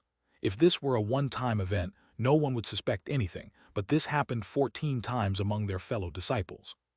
The third question, their kind of talent is rare, not 1 in a million but certainly 1 in 1,000, at the very least 1 in 100. 14 such talents found in 14 rescues, is that reasonable? These three questions originally had no answers. But Lin Ziasu's last sentence answered them all. If all this was not the will of heaven, if all this was orchestrated by the master, then it makes logical sense. He found a good seedling, created an accident, and with his cultivation against mundane people, what couldn't he do? For example, Xiang Yixu's parents took him on a trip, and someone like Master Qiu Sang could easily flip the car with a gesture. All of it? Let's see the final answer. Xiang Yixu's gaze locked onto Qiu Sang. His eyes were incredibly cold at this moment. Yiming and Yi also stared at Qiu Sang, their eyes filled with chaos. Qiu Sang sighed deeply. The benefactor maligns me with such malice, speaking nonsense. Aren't you afraid of the eternal heaven's thunderous wrath? Lin Ziasu said, you believe in eternal heaven and so do I. Well then, let eternal heaven judge. If I am wrong, let eternal heaven send thunderous wrath, please. He pointed his hand towards the sky. No reaction. Of course no reaction. Lin Ziasu's gaze slowly lifted. Eternal heaven didn't send thunder, seeming to agree with what I said.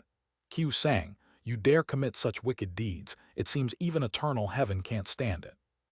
Qiu Sang's eyes flickered chaotically. Even after nearly a century of cultivation, he was completely stunned by this young man's rogue and vicious manipulations. Xiang Yixu stepped forward, pointing a finger at Qiu Sang. Master, is what he said true or not? The entire hall was silent, including Blood Trace, including Lin Ziasu, including Yiming and Yi, all stared at Qiu Sang. Qiu Sang slowly stood up, looking down at Xiang Yixu. A crack in the Buddha's hall filled it with green clay. A crack in the Buddha's heart, nothing can fill it. Yixu, your heart already has a crack, and the demonic thought has arisen. No matter how I answer, I cannot dispel the demonic thoughts in your heart. Xiang Yixu was slightly startled. Did he really wrong his master? Qiu Sang slowly said, the Buddhist precept is that where there is a demon, it must be eliminated. In the hall, demons are rampant. My Buddha is compassionate. I must eliminate the demons and uphold the Tao. As soon as the 4 words fell, with a flick of his monk's robe, bang, the temple door slammed shut. Lin Ziasu said coldly, it's my first time hearing someone say killing to silence so elegantly and freshly. Whoosh! A figure suddenly appeared in front of him. It was a second-generation disciple, holding a demon-subduing pestle in his hand. He smashed it down, directly aiming at Lin Ziasu's forehead. Xiang! A streak of blood flashed by his side. That disciple's head flew off. Everyone's eyelids jumped suddenly, killing. The silver light stood still. It was Blood Trace. A blood light flickered in the center of his brows, and in his hand, a peculiar curved knife also gleamed with blood light. Blood Trace said sharply, "It seems everyone's idle chatter has made you forget the Qianlong battle order I just showed.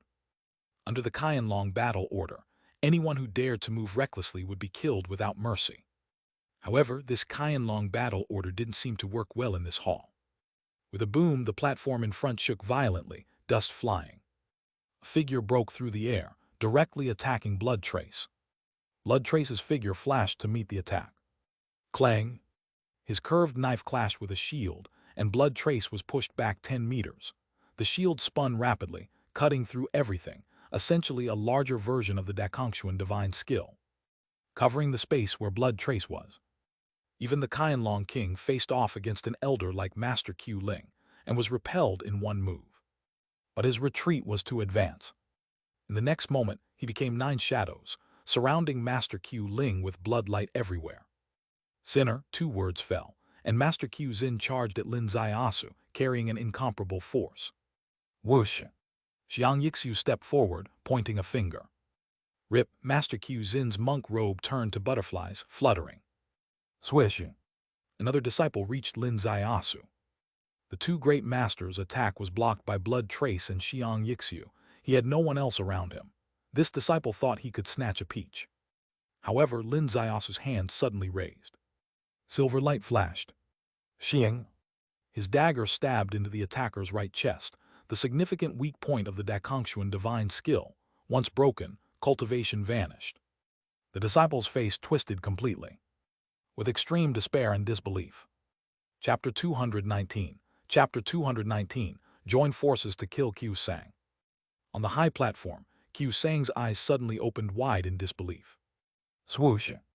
Lin Zaiasu took a step forward, and the 2 disciples in front of him fell silently to the ground. He was only 10 meters away from the high platform. Qiu Sang's hand suddenly raised, and a pearl flew out. As soon as the pearl appeared, it seemed to stir the entire world. Xiang Yixu and Master Q Zin clashed hard and landed right behind Lin Zaiasu. Upon seeing this pearl, Xiang Yixu's heart nearly broke. Master himself made a move. Master's cultivation is not something that can be compared to an uncle master. This one pearl alone was enough to bring unending devastation to Lin Zaiasu. His figure shimmered, turning into a gray mist that swept past Lin Zaiasu, his hand suddenly reaching out, with mist coiling in his palm. He met the deadly heavenly swirl pearl head-on. Bang! Xiang Yixu flew 10 feet over Lin Zaiasu's head, blood spewing like rain in the air. His clothes turned into fluttering butterflies. His arm twisted like a pretzel. The fact proved that he couldn't withstand even one strike from Master, even if it was just a pearl. Swoosh! The 9 shadows of Blood Trace became one, and a slash went across Master Q Ling's back, forcing him to retreat 10 steps with a look of fear on his face. Sizzle! Another heavenly swirl pearl flew towards Blood Trace. Blood Trace reflexively tried to block it with his blade, but suddenly realized the problem. His figure abruptly shifted, and the pearl shot past his head, making half of his hair vanish into thin air. The pearl lightly touched the opposite wall and rebounded, shooting back towards Qiu Sang on the high platform. Blood Trace's heart sank to the bottom. The person in front of him was not the white-clothed king. He was the master of the white-clothed king.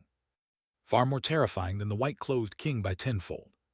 How could today's predicament be resolved? The 3 of them couldn't have hidden anywhere in the world, but this temple was an exception. His peripheral vision suddenly caught a small black dot. Another heavenly swirl pearl. The target was Lin Zaiasu. Be careful, Blood Trace bellowed. He was dozens of meters away from Lin Zaiasu, and there was no way he could make it in time to save him. This pearl was something he couldn't handle, so if Lin Zaiasu collided with it, he would undoubtedly die. After all, in this trio, Lin Zaiasu was the weakest link. And Qiu Sang hated him the most, because he revealed Qiu Sang's disgrace. His voice might have reached Lin Zaiasu's ears, or it might have arrived at the same time as the pearl. Lin Zaiasu suddenly reached out his hand. The pearl collided with his palm. Blood Trace's heart skipped a beat. However, a miraculous scene occurred. The pearl spun rapidly, like a high-speed drill, but it just kept spinning in Lin Zaiasu's palm. Thud. Lin Zaiasu took a step back. Thud. 2 steps. Thud. 3 steps. After 3 steps, with a light pop, the pearl in his palm shattered into pieces. His hair fluttered, and a faint blood-red tower appeared on his forehead, but his expression remained calm. Blood Trace's eyes suddenly brightened. Good lad. Swoosh. He shot towards Master Q Ling, the curved blade in his hand like the scythe of death. Peeping Earth Realm, not bad, Q Sang said from the high platform, but unfortunately. There's nothing unfortunate, Lin Zaiasu interrupted. I know you are peeping heaven, but you will be killed just the same. As soon as Lin Zaiasu finished speaking, he tapped his toes on the ground, as if he had traversed through time and space. In the blink of an eye, a dagger appeared in front of Q Sang, without any flourish, just one thing: speed. Q Sang's monk robe surged up. His robe was his weapon. Under the Dakongshuan, everything was a weapon. However, as soon as the weapon emerged, the person was gone. Lin Zaiasu's speed was so uncanny that even Q Sang, a standard peeping heaven expert, felt his heart pounding. Whoosh! As he spun around, there was no trace of him on the high platform. There was no trace of him, no trace of Lin Zaiasu. It appeared devoid of people, yet full of them. Blood Trace launched a series of rapid attacks, an illusion of 3 shadows merging into 9, and then suddenly the 9 shadows became 1, appearing behind Q Ling, shhh. The curved knife plunged into Q Ling's back. Bang! Master Q Ling's monk robe fluttered up, adding a new wound to Blood Trace's forehead. However, it was only one wound. Q Ling was fatally injured and fell from the high platform, lying face down on the ground. Hiss! 2 fingers met in the air, those of Xiang Yixiu and Master Q Zhen. Both practiced the Dakongshuan. Their fingers were their weapons. It was a contest of cultivation foundations. In terms of foundation, Q Zhen was a bit superior. With a swish, Xiang Yixiu's right index finger disappeared out of thin air. It was forcibly cut off by Q Zhen's Dakongshuan. However, Xiang Yixiu's left hand brought out a rotating dagger, accurately hitting the critical spot on Q Zhen's right chest. Q Zhen grasped the hilt of the lethal dagger, his face as white as paper. You. Sizzle. Token shot out from Xiang Yixiu's blood-stained right hand. It embedded into Master Q Zhen's forehead. This token bore the inscription, Great Sun on the front and Ziyu on the back. It was his great son Ziyu token. This finger counts as me repaying a favor of relic offerings to the Great Sun Ziyu Temple. This token, taken from the Master's Gate, is returned to the Master's Gate. From now on, I, Xiang Yixiu, owe nothing to the Great Sun Ziyu Temple. Xiang Yixiu's bloodied hand pointed directly at the high platform. These words were meant for the person on the high platform to hear.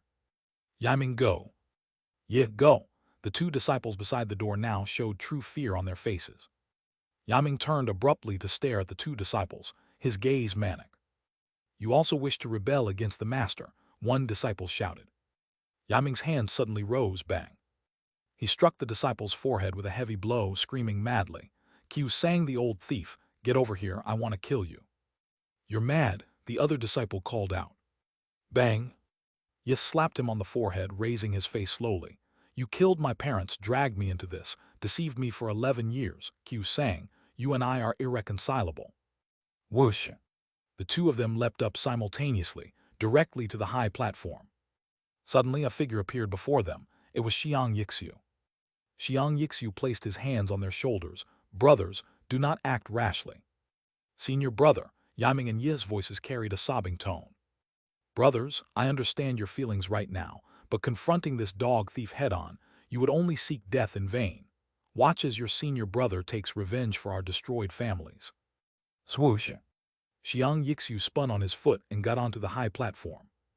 The moment he stepped onto the high platform, his figure seemed to disappear instantly. On the high platform, it appeared as if it was a black hole in time and space. Anyone who stepped onto it would vanish into thin air. The next moment, Blood Trace also stepped onto the high platform. His figure likewise disappeared. Bang! Almost within an instant. Watching the seemingly empty high platform, 3 petals suddenly exploded without warning. Xiang Yixiu flew off the platform, his entire body stained with blood. Blood Trace flew to the left, unable to lift his right arm, his flying posture extremely awkward. Lin Zaiasu flew to the right, with a bloody hole in his right arm, his upper body completely bare. On the high platform, only one person remained. Qiu Sang. Qiu Sang stood in the center of the high platform, his monk robe still intact. Yiming and Yi's hearts sank to the bottom. Even with the combined effort of the three top experts, they were still no match for their master. Suddenly, Qiu Sang's body trembled, and a stream of fresh blood spurted from his right chest. Xiang Yixu's eyes brightened, staring fixedly at the stream of blood. You. With a mouthful of fresh blood sprayed from the high platform, Qiu Sang staggered 3 steps, then fell face up. Blood Trace's strained breath finally halted. His body sank against the grand hall's pillar. Xiang Yixu sat down heavily. Lin Zaiasu gently wiped his forehead, cold sweat streaming down. He had to admit he made a mistake today. He lacked a true understanding of Peeping Heaven realm experts. In Shenghua Valley, he experienced the Peeping Heaven from his senior sister. She indeed was Peeping Heaven, but not all Peeping Heaven were like her. His senior sister had never displayed her true Peeping Heaven combat power in front of him. They were not foes. Qiu Sang in front of him, however, was an enemy. When facing a true Peeping Heaven opponent, he realized he couldn't possibly kill Qiu Sang. At best, he could rely on his movement technique and reflexes to contend with him, but not even get close within 1 foot of Qiu Sang. Even forcing a touch on his monk robe could risk having his fingers sliced off by Dekongxuan's inner strength. Under such circumstances, their infiltration of De Rai Xiaoao Temple had a significant chance of leading to their deaths. Fortunately, his 2 comrades were fierce. They joined in. Together, the 3 could truly challenge Qiu Sang. In theory, they still couldn't kill Qiu Sang. However, Xiang Yixu broke the deadlock. By using himself to create an opportunity, he endured Qiu Sang's killing move. Blood Trace diverted Qiu Sang's attention with a slash, and Lin Zaiasu traded wounds to finally pierce Qiu Sang's critical point with a dagger. This fight had no prior rehearsal. This was their impromptu synergy. The 3 top martial artists accomplished the impossible, reversing the situation against De Rai Xiaoao Temple. Comrades, Blood Trace's gaze swept over the 4 in front of him. The task is not yet finished. Then let's finish it, Xiang Yixu stood abruptly. Open the grand hall doors and face the final outcome, Blood Trace declared. Yiming and Yif reached out together, pulling open the grand hall doors. Outside the doors there were people. Over 100 people. A red-cloaked monk stood outside the door, glaring at the entrance, with 100 people behind him, all with solemn expressions. Blood Trace's group of 5 stepped out, step by step. The red-cloaked monk's robe fluttered slowly, but not from the mountain wind. It was the flow of his own aura. This man was one of the 4 Q generation elders of De Rai Xiao Temple, Qiu Sang, S. Steward, QLV. Blood Trace slowly extended his hand, holding the hidden dragon order, stained with blood. He said calmly, Qianlong battle order, anyone daring to move recklessly will be killed without mercy. This place is empty gate, QLV declared. I ask you once, think carefully before answering, Blood Trace challenged.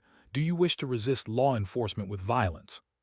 You dare infiltrate De Rai Xiaoao Temple, dare conspire to harm innocent monks. Today is the day to kill demons and uphold the Tao.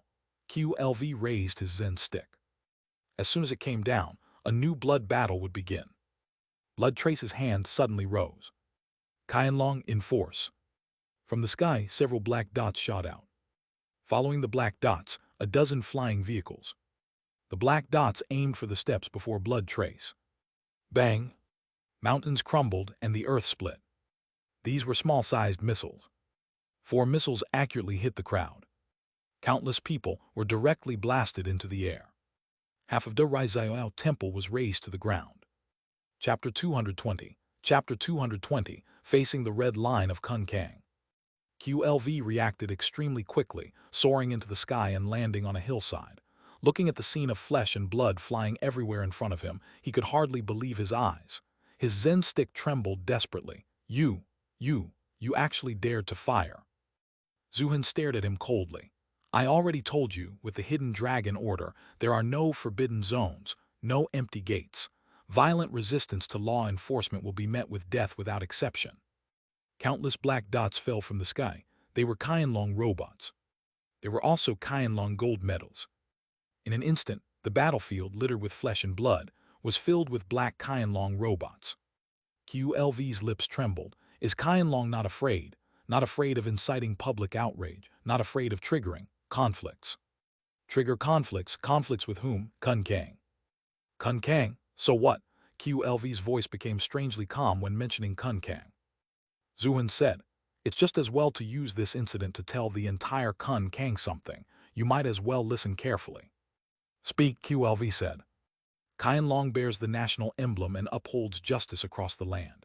If Kun Kang is willing to walk with us, they can be our comrades. If unwilling, they can be passers-by.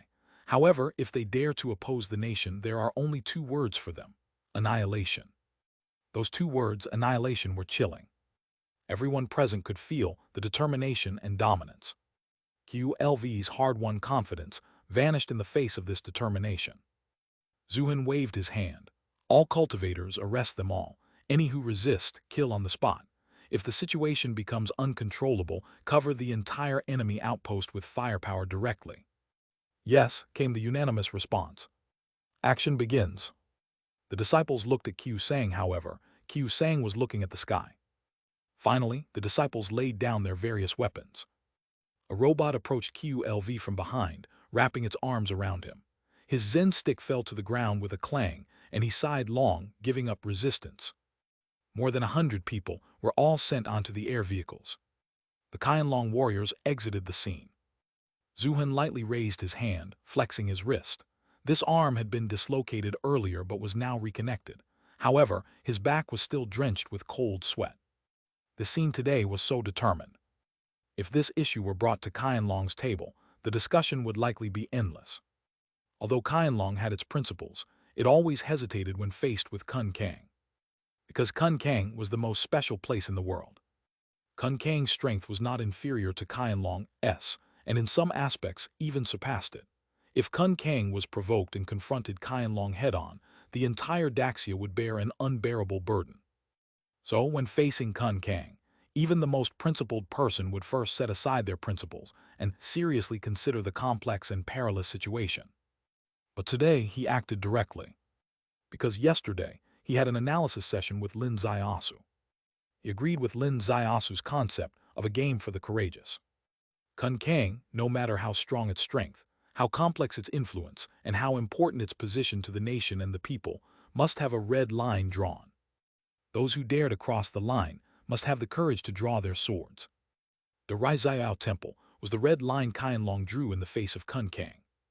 If you walk with me, you can be comrades. If you don't walk with me, you can be passers-by. If you insist on being my enemy, then we will have to be enemies. Some lids must be lifted when necessary. With decisive courage, he lifted the lid. Now let's see how Kun Kang reacts. No need to worry, Lin Zaiasu's voice came from beside. Zuhan's gaze returned from afar, falling on his face. Lin Zaiasu's upper garment was shredded earlier, but now he was wearing a jacket. No one knew where it came from. He was clearly injured just now, but at this moment, there was no sign of injury on him. These were always points of suspicion when fighting alongside Lin Zaiasu, but at this moment, Zuhan forced himself to ignore these doubts. Why are you so sure? Because of Kun Kang's structure, Lin Zaiasu said. Kun Kang has 83 peaks, all in competitive relationships with each other. In a competitive environment, seeming strength is actually fragile. Just one external straw can break the balance and topple a superpower. I think as long as the sect master's brain still works, it's unlikely they would really put Qianlong, that external straw, on the opponent's scale. I didn't even know Kun Kang had 83 peaks. Why do you? Zuhan's eyes glimmered slightly. Because you stand in Qianlong's ivory tower, while I am a human detective. Qianlong ivory tower. Is that used pejoratively or commendably here? Haha, Lin Zaiasu laughed. It's time to implement our ultimate goal. Ultimate goal? The white-clothed king. Zuhan's eyes sparkled, and his blood-colored scar on the forehead also seemed to sense his excitement. It has been confirmed, a message came from a foreign country. I'm 90% sure this message came from that white-clothed king, Lin Zaiasu said.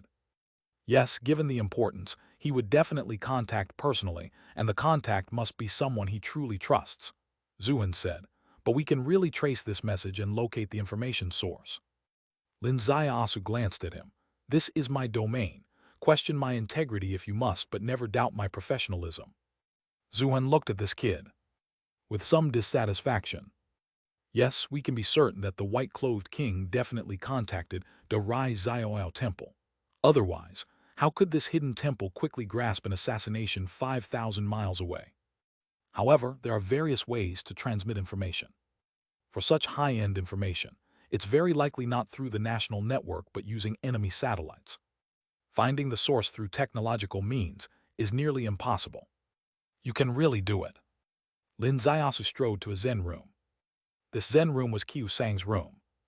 There used to be disciples outside, but now most disciples have been captured. The remaining ones who couldn't master body cultivation, only heart cultivation, were in disarray, neglecting the temple rules, hiding here and there. The place was empty. Lin Zaiasu entered the Zen room, his eyes lightly sweeping the room. He lightly pointed a finger, opened a wall cabinet, revealing some ancient books and a phone. Yes, a phone. Lin Zaiasu picked up the phone and lightly slid his finger in an arc, unlocking it. Zuhan's eyes widened beside him. Unlocking phone codes for a Qianlong king is actually simple. With a high-tech decoder, it takes a second, but unlocking without a decoder directly. Is this a detective skill? This is his professionalism. A phone number appeared on the screen, a mobile number with a Luoba state prefix. Zuhan's heart rate sped up. Lin Zaiasu slowly raised his eyes. The white-clothed king we've been seeking is just a phone number away from you. Maybe, Zuhan lightly licked his lips. This is the fourth step of our entire operation, Lin Zaiasu said. Find him through this number. Zuhan slowly nodded. The entire operation had many twists and turns. The first step, search for Xiang Yixiu. The second step, use Xiang Yixiu as a pawn, have him impersonate the white-clothed king and stir up trouble in a foreign land, tipping over a key 9-headed snake division. The third step, anticipate the white-clothed king's moves, lure out his sect within Daxia and capture them all at once. The fourth step, grasp the link between the white-clothed king and his sect and draw him out. With continuous operations, this ultimate opponent was just a screen away. He didn't want to say he was nervous, but he indeed felt a bit anxious inside. However, a king is still a king, he exhaled lightly. You plan to impersonate Qiu Sang and set a trap for him. Yes. This could be risky, Zuhan said. You don't know if they have secret codes, you don't even know how Qiu Sang addresses him. Under such circumstances, it's easy to give yourself away. These don't matter. Don't matter, how could it not? Because the trap you're considering can't really catch the white-clothed king, Lin Zaiasu said. Even if at this moment he doesn't know what happened at the Rai Zioao temple, he will know by tomorrow at the latest. Once he knows his sect is in turmoil and his master is dead, all traps become void. Then how to break through? Zuhan asked. Lin Zaiasu smiled. So my breakthrough method is different. What I want is not what he says, but only one thing, for him to take this call. He picks up signal tracking. Yes, Lin Zaiasu said. I know Dragon Eye has signal tracking capabilities, but I can't be sure of its strength. Can it be accurate to the meter level? Within Daxia, accurate to the meter level is easy, but we must consider the enemy country's jamming devices. To break through interference and extract the true signal, the call must last at least a minute. I can be accurate to within 3 meters. 3 meters, that's enough, Lin Zaiasu said. Prepare, I'm going to dial. Ready? Lin Zaiasu pressed his finger, redialing the number. They worried about many scenarios, but not one where the other side wouldn't answer. Because right now, the white-clothed king had no reason not to take the call. He set a drastic strategy. He also needed to monitor its progress closely. A call from his master, he would take it even in a killing battlefield. During this time, he might be entirely focused on this call. As the signal dialed out, Zuhan's Dragon Eye already started tracking. The Dragon Eye displayed a vast starry sky. The stars remained motionless as the call was not yet answered. Once answered, the high-speed computer, the most powerful hidden dragon system, would algorithmically trace this receiving point. The call connected. Once connected, Dragon Eye locked onto the Luoba state. Master, the voice from the phone sounded like a disguised voice, enough caution, even speaking to his master with a disguise. Chapter 221. Chapter 221. Make a call with the white-clothed king. It's me, Lin Ziasu's voice echoed, filled with aged compassion. Indeed, it was the voice of Qiu Sang. But Blood Trace's heart skipped a beat. Just 2 words and he was uncertain. Are you sure he was talking to his disciple, claiming it's me and not referring to himself as master? The arrow had left the string. No matter what, he had to stall for a minute. Because he could feel the complexity in Dragon Eye cracking the interference program on the other side. It would indeed take more than a minute. Master, what's the situation? There are some variables. May I ask, Master, what kind of variables? The disguised voice on the phone conveyed urgency. Blood Trace's heart slightly eased. By instilling such an emotion, the call could last a bit longer. Indeed, Lin Ziasu was good at creating opportunities. Lin Ziasu sighed softly. Some forces have entered the fray. Which force? The other side asked. Think carefully, you can guess it. Qianlong. No, it's not Qianlong. Not Qianlong, then which force? The other side pondered for a moment. Could it be Wuxiang Temple? Wuxiang Temple? Why would you think of Wuxiang Temple? Because Wuxiang Temple is our adversary. Only they would have the reason to sabotage our plans, the other side said. These bald monks from Han Temple are courting death. Master, why not retaliate against them? Only by flattening Wuxiang Temple can the Tibet Buddhist faith further ingratiate itself with the people. This matter, we will discuss it when you return, Lin Ziasu said. Find a time to come back soon. Master, first tell me, what's the outcome of Xiang Yixiu? Although Wuxiang Temple interfered, how could they disrupt the workings of our temple? The traitor has been dealt with.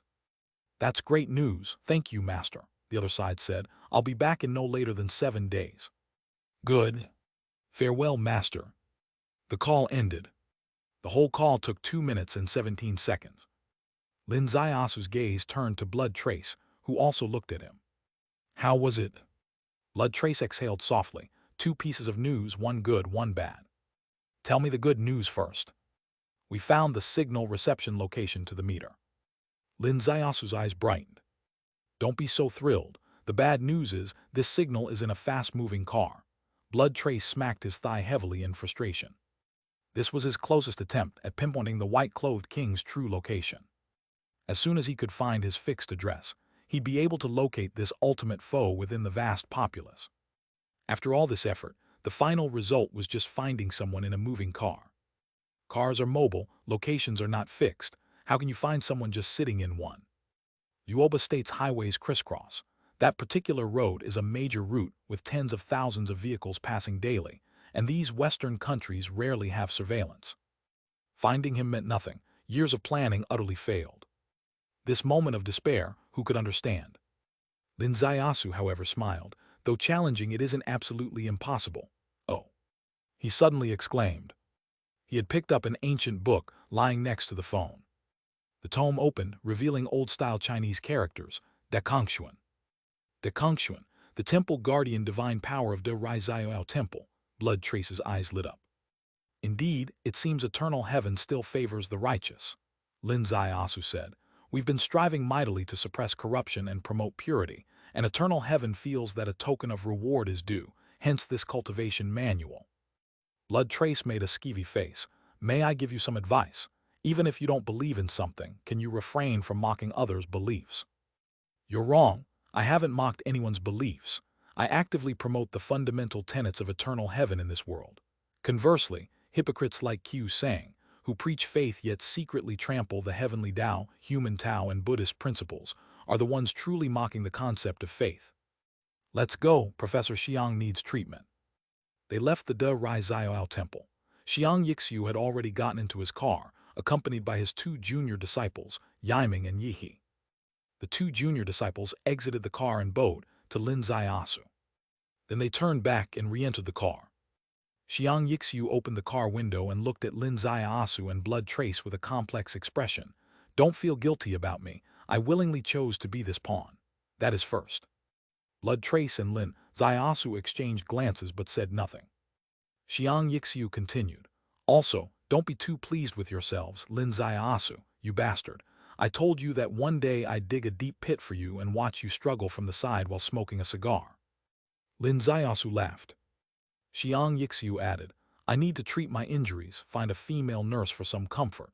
If you dare show up by my bed, I'll smash you with the apples you brought. The car sped off as the accelerator was pressed. Lin Zaiasu and Blood Trace faced each other. Blood Trace licked his lips. Do you feel guilty towards him? Hell no, Lin Zaiasu said. Even if I use him 100 times, I wouldn't feel a shred of guilt. Will you buy apples to visit him? Use your toes to think. The one who will buy apples to see him should be his female graduate student. Ha ha, Blood Trace laughed loudly. Lin Zaiasu also laughed. Next, it's my turn. I need to seclude myself for a few days. What about you? I'll be your protector. You're giving up such good time, not going to indulge. Not helping Dawa to enhance life insight. Instead, you choose to be my protector. I feel your kindness is quite significant. Blood Trace squinted at him. I'm not protecting you, but my wallet. Blood Trace frowned. What do you mean? I've done SS-level tasks earning 1 million, Lin Zaiasu said. As for SSS-level tasks, imagine the reward being in the millions. Blood Trace's eyes sparkled like autumn water. After a long while, he said, SSS-level task, if you manage it alone, the reward is 5 million. But since this mission is for the two of us, if successful, you're 250. Damn. What's the meaning of saying that if I succeed, I'm 250? In our Dongchu province, 250 is an insult. Forget it, this guy isn't from Dongchu, so he probably doesn't know. The two headed towards the depths of the grassland. Ahead lay a river, the Talai River. Blood Trace sat cross-legged, healing his wounds. He was injured in that great battle at the Rizayao Temple. And those injuries were serious. Xiang Yixiu was also injured. They weren't like Lin Zaiasu, whose wounds healed astonishingly fast. They needed time to heal. Lin Zaiasu kept his promise and acted as his protector. But his safeguarding wasn't just sitting there motionless. He took out a book. It was Dakongxuan. Dakongxuan, the temple guardian divine power of the Rizayao Temple. The foundation of the white-clothed king's survival. And of course, the basis of his merit. Now, Lin Zaiasu also had access to this cultivation technique. He was quite intrigued, because he was in a rather awkward situation. Rejuvenation power flowed throughout his body. When he hit someone, it was akin to injecting them with rejuvenation true chi, making them even more excited the more he hit them. This cultivation technique was not very suitable for killing. It was more apt for charming women. From Ryulan's Yishui out of control, to Yixiang's peacock springtide, even someone like Huya was aroused under his touch, all indicating where this cultivation technique was most applicable, not on the battlefield but perhaps in the bedroom. But the enemy was on the battlefield. What to do? He needed a lethal technique. Merely having a movement technique without a killing move made life incomplete. At his level of cultivation, the military 8 forms were becoming inadequate. Thus, practicing Dakongxuan, a natural killing move, was very fitting. He opened the manual, Human Tao Orchid Heart Engaged. Lin Zaiasu delved into the core of this mysterious cultivation technique. This cultivation technique, a Buddhist method. Its fundamental principle was extremely advanced. River sand, the rotation of space, resembling the universe's formation with endless variations. How is the rotation achieved? It relies on the body's internal blood tower. The blood tower connects all the body's meridians. If true chi follows this path, it achieves rotation. Rotation itself is power. A stationary drill's penetration force is weak, but a high-speed spinning drill can pierce through steel. The rotation of true chi depends on how tightly the blood tower connects all the meridians in the body. If the blood tower's foundation is not stable, true chi cannot rotate, thus failing to achieve Dakongxuan. However, the firmer the foundation and the more meridians it connects, the more freely Dakongxuan can be used, and its power increases accordingly. An hour later, Lin Zaiasu finished reading the Dakongxuan manual. His heart surged with waves, filled with colorful bubbles. Foundation stable. Who in the world has a more stable foundation than him? He had nearly opened all meridians, including minor meridians most people couldn't even sense. It could be said that his blood tower was at its peak. The true chi within him moved at will. What would be a good analogy? Driving. Others drive on a single road, but inside him, he had connected the meridians into a network, making his true chi flow as if rolling on multiple interconnected highways. Isn't this anything but moving at will? Based on this, Lin Zaiasu opened the door to Dakongxuan this night. A leaf flew out, piercing through the branches ahead.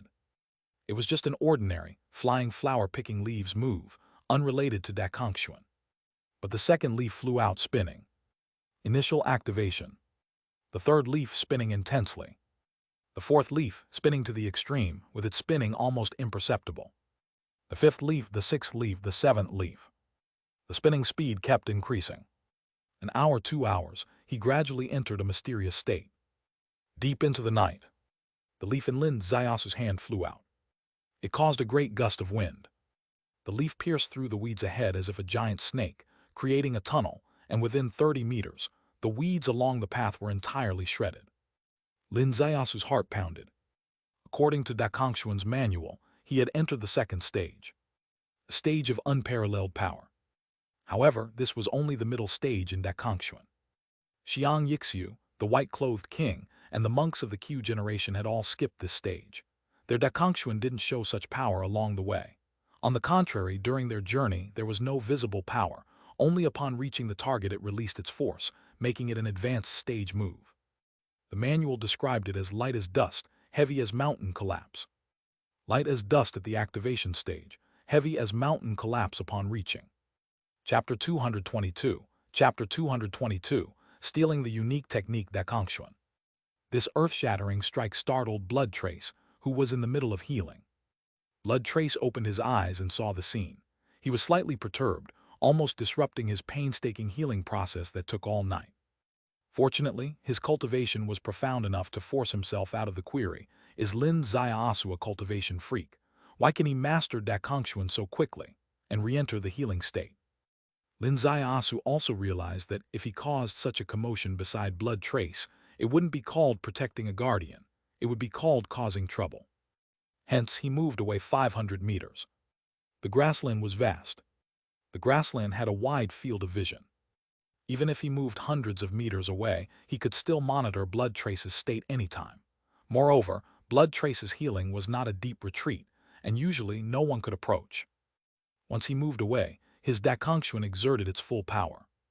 A blade of grass drilled into the grass, comparable to a lawn mower.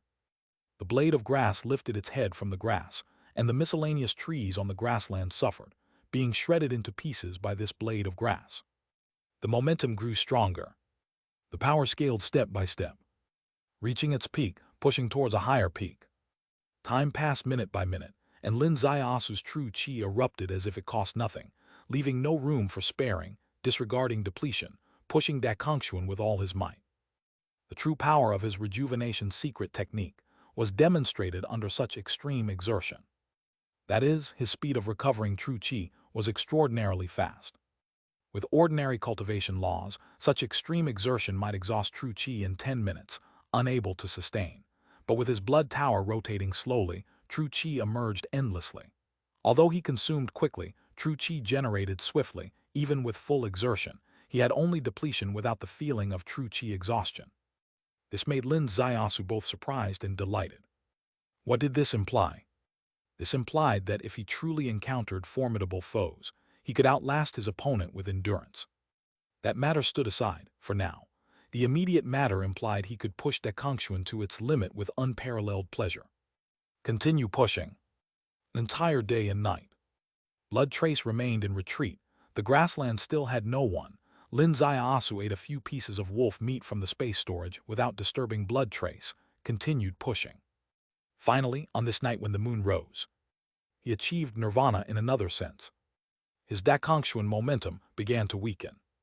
From an ordinary person's perspective, weakening momentum symbolized insufficient true qi. But for him, it was the brilliance of Dakongxuan's success. Following this, each strike saw its momentum weaken by 3 points. 3 hours later, a blade of grass shot out from his hands, passed through the grassland before him like a mote of dust, without disturbing the grass. This blade of grass pierced through a miscellaneous tree ahead. With a light hiss, the miscellaneous tree turned to ashes. Lin Ziyasu stared at his hand dazedly, as if looking at Yixiang's lips like a little peacock. Eternal heaven, did you see this? Do you admit that this handsome guy is a genius? The great Sun Ziyu temples protecting divine skills. This handsome guy unraveled overnight from top to bottom. From now on, in the great thousand world, I walk unarmed. A pebble, a leaf, A blade of grass are all my weapons for defeating enemies. This is somewhat powerful. He felt this swelling sensation, and he could somewhat understand the white-clothed king. This kid, though he didn't know who he was, presumably this kid, possessing such divine skills, entered the dusty world must also be swelling. Hence, he acted so rampant. Lin Zaiasu raised his hand casually. A blade of grass silently shot out from his hand, 50 meters away. A rabbit's head exploded in the grass. Lin Zaiasu, with a light kick, appeared 50 meters away momentarily, picked up a fat rabbit, took it to the riverbank with a side nail, gutted the rabbit, washed it in the river water, and when picked up again, it was clean rabbit meat. He lit a campfire. The rabbit roasted, emitting a savory aroma. Sprinkle a bit of salt, apply a layer of sauce. The smell became even more irresistible. Silently, Blood Trace appeared behind him. Lin Zaiasu smiled lightly, recovered. Blood Trace nodded lightly. I always recover quickly from injuries, but I suddenly realized, in this modern high martial era, I have no advantage at all. In comparison to whom do you have no advantage? In comparison to anyone, Blood Trace said. Genetic people recover from injuries through injections, a few genetic reagents, and they basically recover. Even for someone like you who isn't a genetic person, your recovery speed far surpasses mine. This is one of your cards, isn't it? Blindly probing others' cards could be impolite. Lin Zaiasu extended his hand, splitting the rabbit meat in front of him in half, handing one portion to Blood Trace. Probing others' cards might be impolite, but precisely understanding a comrade's skill helps make the most accurate judgment on the battlefield. It is necessary. Lin Zaiasu said, the mission, when does it start? If you're ready tomorrow. I'm ready. Blood Trace raised his hand, sending the rabbit meat to his mouth. A big chunk of rabbit meat turned into food in his stomach. A flying car silently descended from the night. Blood Trace and Lin Zaiasu boarded the car. Blood Trace operated. The car automatically drove. He returned from the front seat to the back seat. Lin Zaiasu had already opened the rear tray. The kettle on the tray was boiling water. He held a small container of tea leaves, smelled it. I find that you, Qianlong King, really don't pay much attention to life quality. These tea leaves are definitely not from this year. It should probably be from the year before last. Who cares about that? I don't drink tea, Blood Trace responded. Damn, when I said you don't pay much attention to life quality, I overestimated you. You don't even have the word life quality in your eyes. Lin Zaiasu raised his hand, directly dumped the tea leaves into the nearby trash bin, took out a small container of his own tea. A little reminder, we're heading thousands of miles away. Life and death are uncertain. Does drinking new tea or old tea make a difference? Drinking new tea, does the corpse smell better? My God, Lin Zaiasu leaned his head back. Am I drinking new tea? This is savoring life. Yes, the road ahead is long, the outcome unknown, but because the outcome is unknown, should the current days be disregarded? It seems we have significant differences, and our focus is never on the same channel, Blood Trace said. I speak of prioritizing matters. You focus on whether life should have enjoyment. Now let's adjust our focus. Let's talk about something that suddenly arose. You start, Lin Zaiasu said. Blood Trace raised his gaze. Actually, you started it. What do you mean? Blood Trace said, when you communicated with White Coats, perhaps assuming he is, when you communicated with him, you brought up a faction. How do you see this faction? Wuxiang Temple. Yes. When Blood Trace heard this name, his heart stirred. He felt this name was deliberately brought up by Lin Zaiasu. The purpose was to see what factions still existed in Tibet and how they stood. He cleverly asked a counter-question, eliciting from White Coats the mention of Wuxiang Temple. If this was verbal art, it was undoubtedly masterful. If this was spy skills, it was undoubtedly exceptional. If this was utilizing the white-clothed king's value to the utmost, it was undoubtedly effective, or an unexpected gain. Anyhow, hearing this name, Blood Trace admired Lin Zaiasu to the extreme. And you, what do you think Wuxiang Temple's role is? Lin Zaiasu held up his teacup. Blood Trace said, I think it's a force to be won over. Why? Blood Trace began to analyze. Wuxiang Temple and De Rizayao Temple are opposing factions. Actually, this aligns with the common knowledge of the rivalry between Buddhist followers. De Rizayao Temple is a Tibetan temple. Wuxiang Temple is Han Buddhist. Both their audiences are Tibetan people. Despite Buddhism's peaceful nature, Followers are its lifeblood. Other things it might not contest, but it must contest followers. Over time, these two temples standing on opposing sides isn't strange. Especially certified by the white-clothed king. The Rai Zioao temple has already been slapped by Qianlong. The Kun Kang palace behind it, why must it be a palace? Because white coats slipped up, saying the words main palace will be Qianlong's potential enemy. If following the basic principle of enemies being friends, Qianlong should try contacting Wuxiang Temple. Using Wuxiang Temple as a breakthrough to open Kun Kang's door would be greatly beneficial to the country, the people, and the overall situation. Blood Trace analyzed extensively, becoming more excited the more he spoke. But Lin Ziaosu gently shook his head. I suggest you refrain from making hasty conclusions. Blood Trace paused. Why? You once mentioned that White Coats is a wise man. In other areas, he's wise, but before his master. How are you sure when communicating with me, he was completely fooled? Blood Trace's brows furrowed tightly. Suppose before the communication, he already knew the Rai Zioao temple had fallen. Blood Trace's face changed. Knew the Rai Zioao temple had fallen before the communication. Is that possible? It's evidently possible. If the Rai Zioao temple had his loyal followers, at the moment the temple gates opened, he would know the Rai Zioao temple was finished. A message sent could inform the white-clothed king. The timeline fits completely. If he knew, why did he take the call? He clearly knows through this call there's a chance his location might be traced.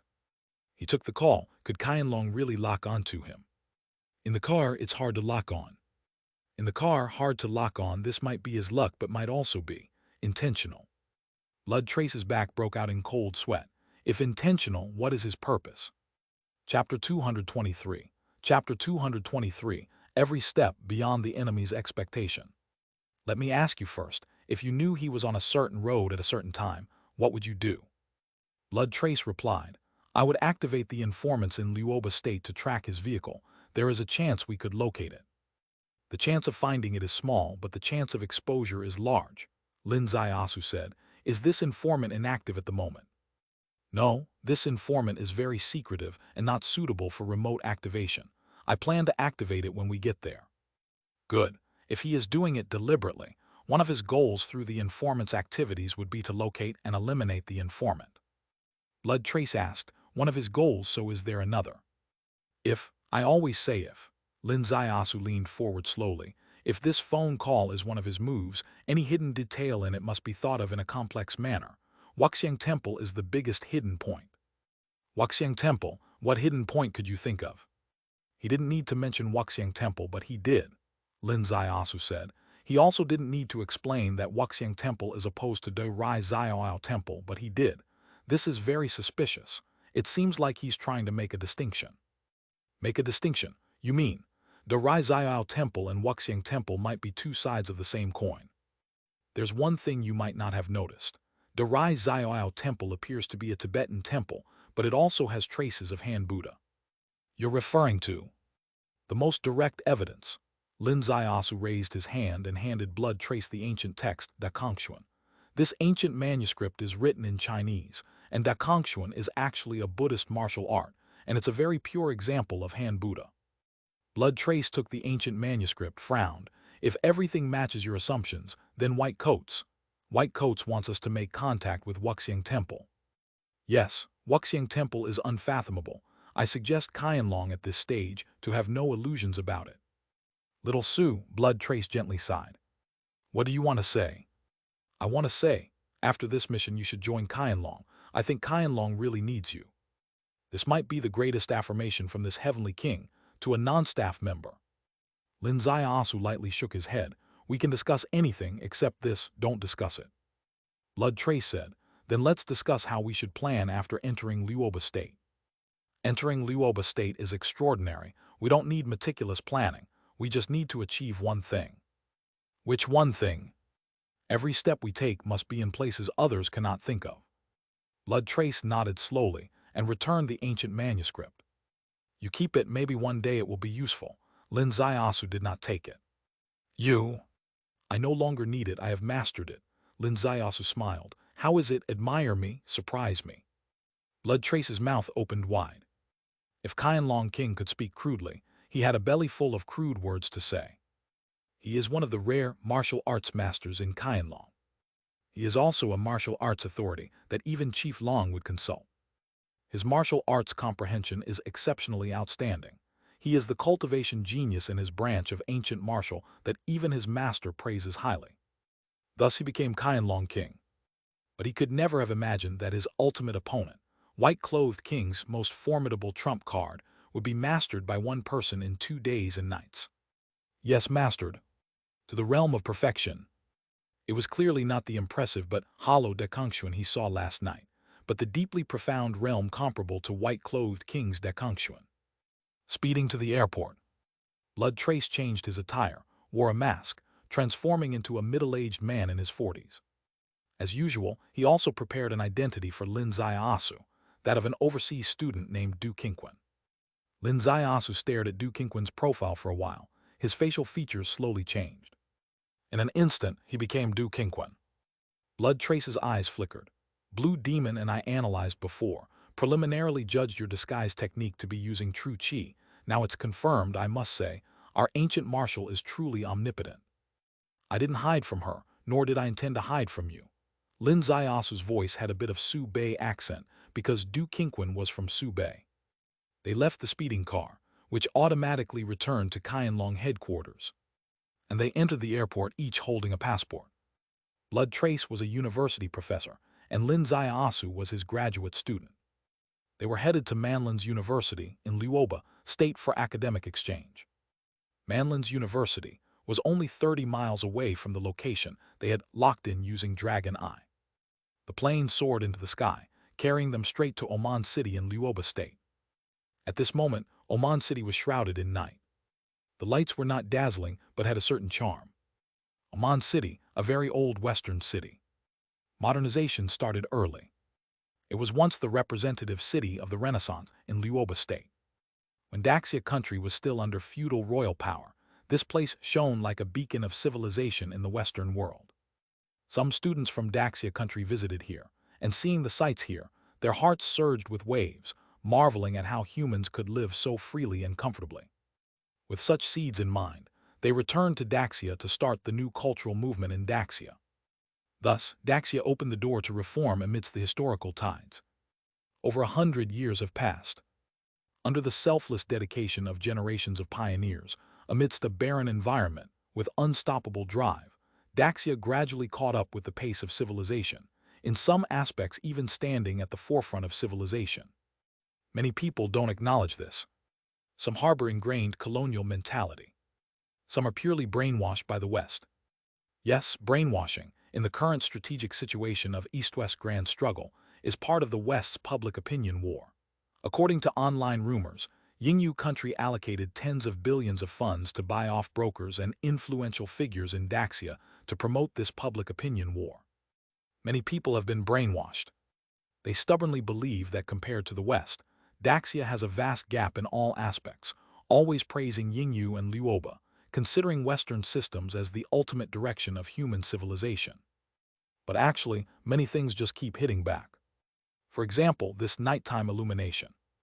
In Daxia's Beijing, Yangcheng, and Sea City at night, millions of lights, thousands of skyscrapers form a sea of lights, showing the prosperity of the human world, while in distant western Oman City, the lights are no different from 30 years ago. The city has not changed for decades. Old streets still maintain the old charm.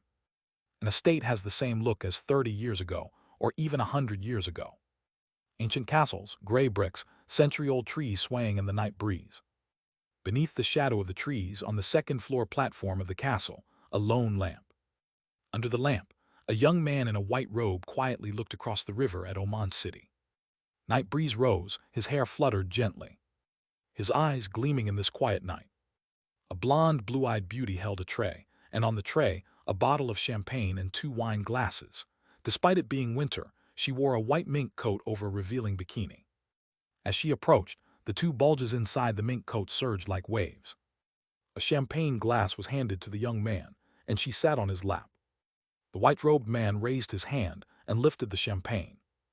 "How's the situation?" The beauty slowly turned to the side, speaking perfect Daxia language. The white-robed man replied, "Interesting." "What do you mean by interesting?" the beauty asked. "An interesting opponent."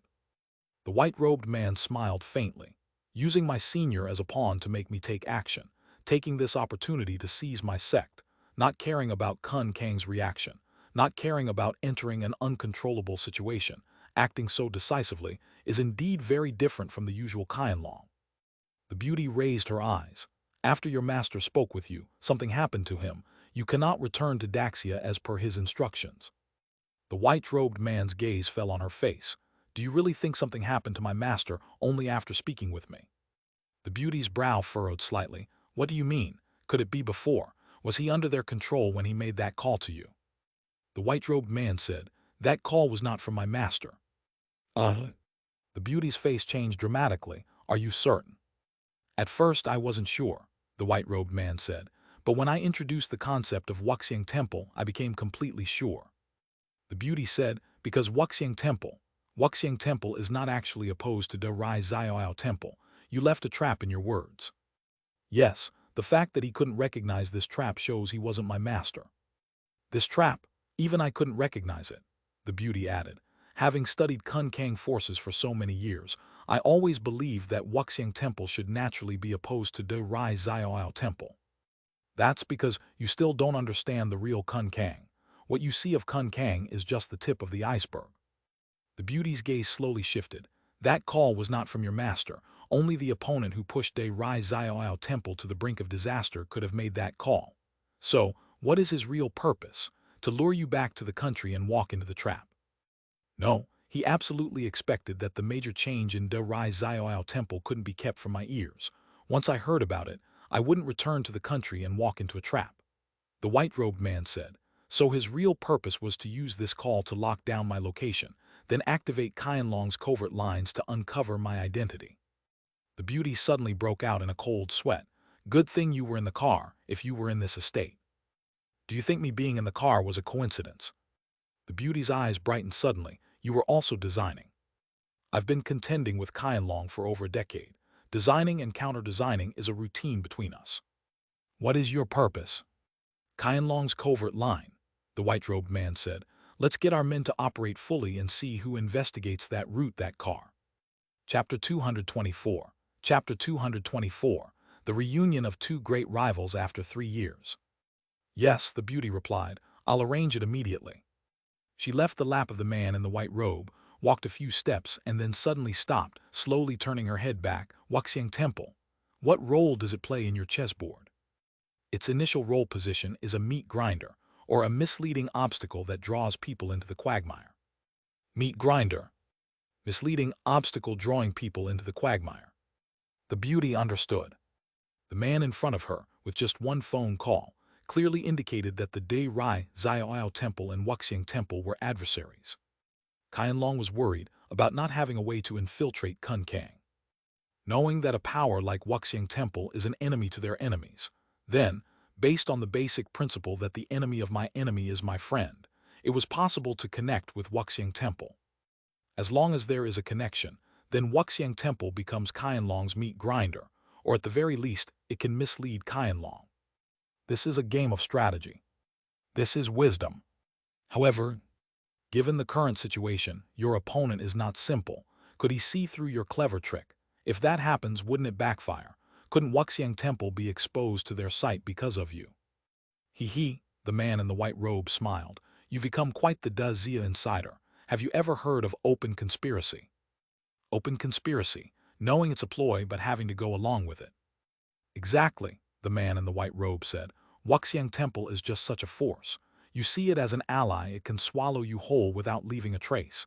You see it as an enemy, it would make you even more exhausted. From a strategy perspective, I hope my opponent falls for my trick and jumps headfirst into this bottomless quagmire. But from a personal expectation, I hope he sees through my clever trick, regards Wuxiang Temple as an ally of De Rai Xiaoyao Temple, and targets or even eradicates it. Also on this night, Lin Ziasu and Blood Trace landed at Oman Airport. Coming out of the airport, they casually hailed a taxi to go to Manlin's University. Blood Trace planned the route. This route was captured by Dragon Eye at the point. Such things happen countless times every day. Even if the taxi driver himself were part of the nine-headed snake, he could not possibly suspect any motive from these two people taking his cab to a university. If Lin Zaiasu were just an ordinary detective, sitting in the car, speeding along the highway, he would clearly find nothing. But unfortunately, he has time retrospection. All he needed was a precise moment, a geographical intersection, and he could lock onto the car. This was a speeding G-Class. The taxi followed the speeding G-Class through several side roads, and Lin Zaiasu precisely located an estate. However, he could not share his excitement with Blood Trace at this moment. The two of them checked into a hotel in Oman City. The next day, Lin Zaiasu went out for a while, returning at sunset. When he opened the hotel room door, his excitement and joy were evident on his face. Blood Trace's heart raced. When Lin Zaiasu went out to look for clues, it was also a torment for Blood Trace, who paced back and forth in the hotel. In this situation, searching for information about a vehicle that had been on the road required involving the police system of Greece. He had a contact within this system. If he were working alone, activating this contact would be essential. But at Lin Zaiasu's reminder, he halted this approach, because it could be a trap set by the white-clothed king to clean up internal contacts. If the contact were activated, they might fall into the enemy's surveillance. It was too difficult to plan a few contacts in a foreign country. Losing one would be a significant loss, let alone an entire network. Now it was up to Lin Zaiasu to see if he could find out about the car without activating the contact. Honestly, as the Qianlong king, he saw no way it was possible. But why did he look so pleased? Got something? Blood Trace asked. Lin Zaiasu smiled. Good news and bad news, which one first? Blood Trace suppressed the urge to curse. Good news first. Found him. Blood Trace's heart skipped a beat. What's the bad news? The bad news is, Qianlong has to spend money. 2.5 million may be nothing to a big company, but for the tight-fisted Qianlong, it might be a bit painful. Blood Trace laughed. I really don't know what to say to you. Let me put it this way, if we could package and sell their king to you for 10 million each, we would all vote for it even if the budget is tight. Got it, 10 million. Get lost. At a time like this, still thinking about money, Blood Trace said. Other people earn money to get married. When you look for a wife, people basically cling to you. What do you need money for? Quickly say where he is before I expose you. Lin Zaiasu began to speak. Blood Trace's eyes lit up. His heart surged like the waters of the Yangtze River in May.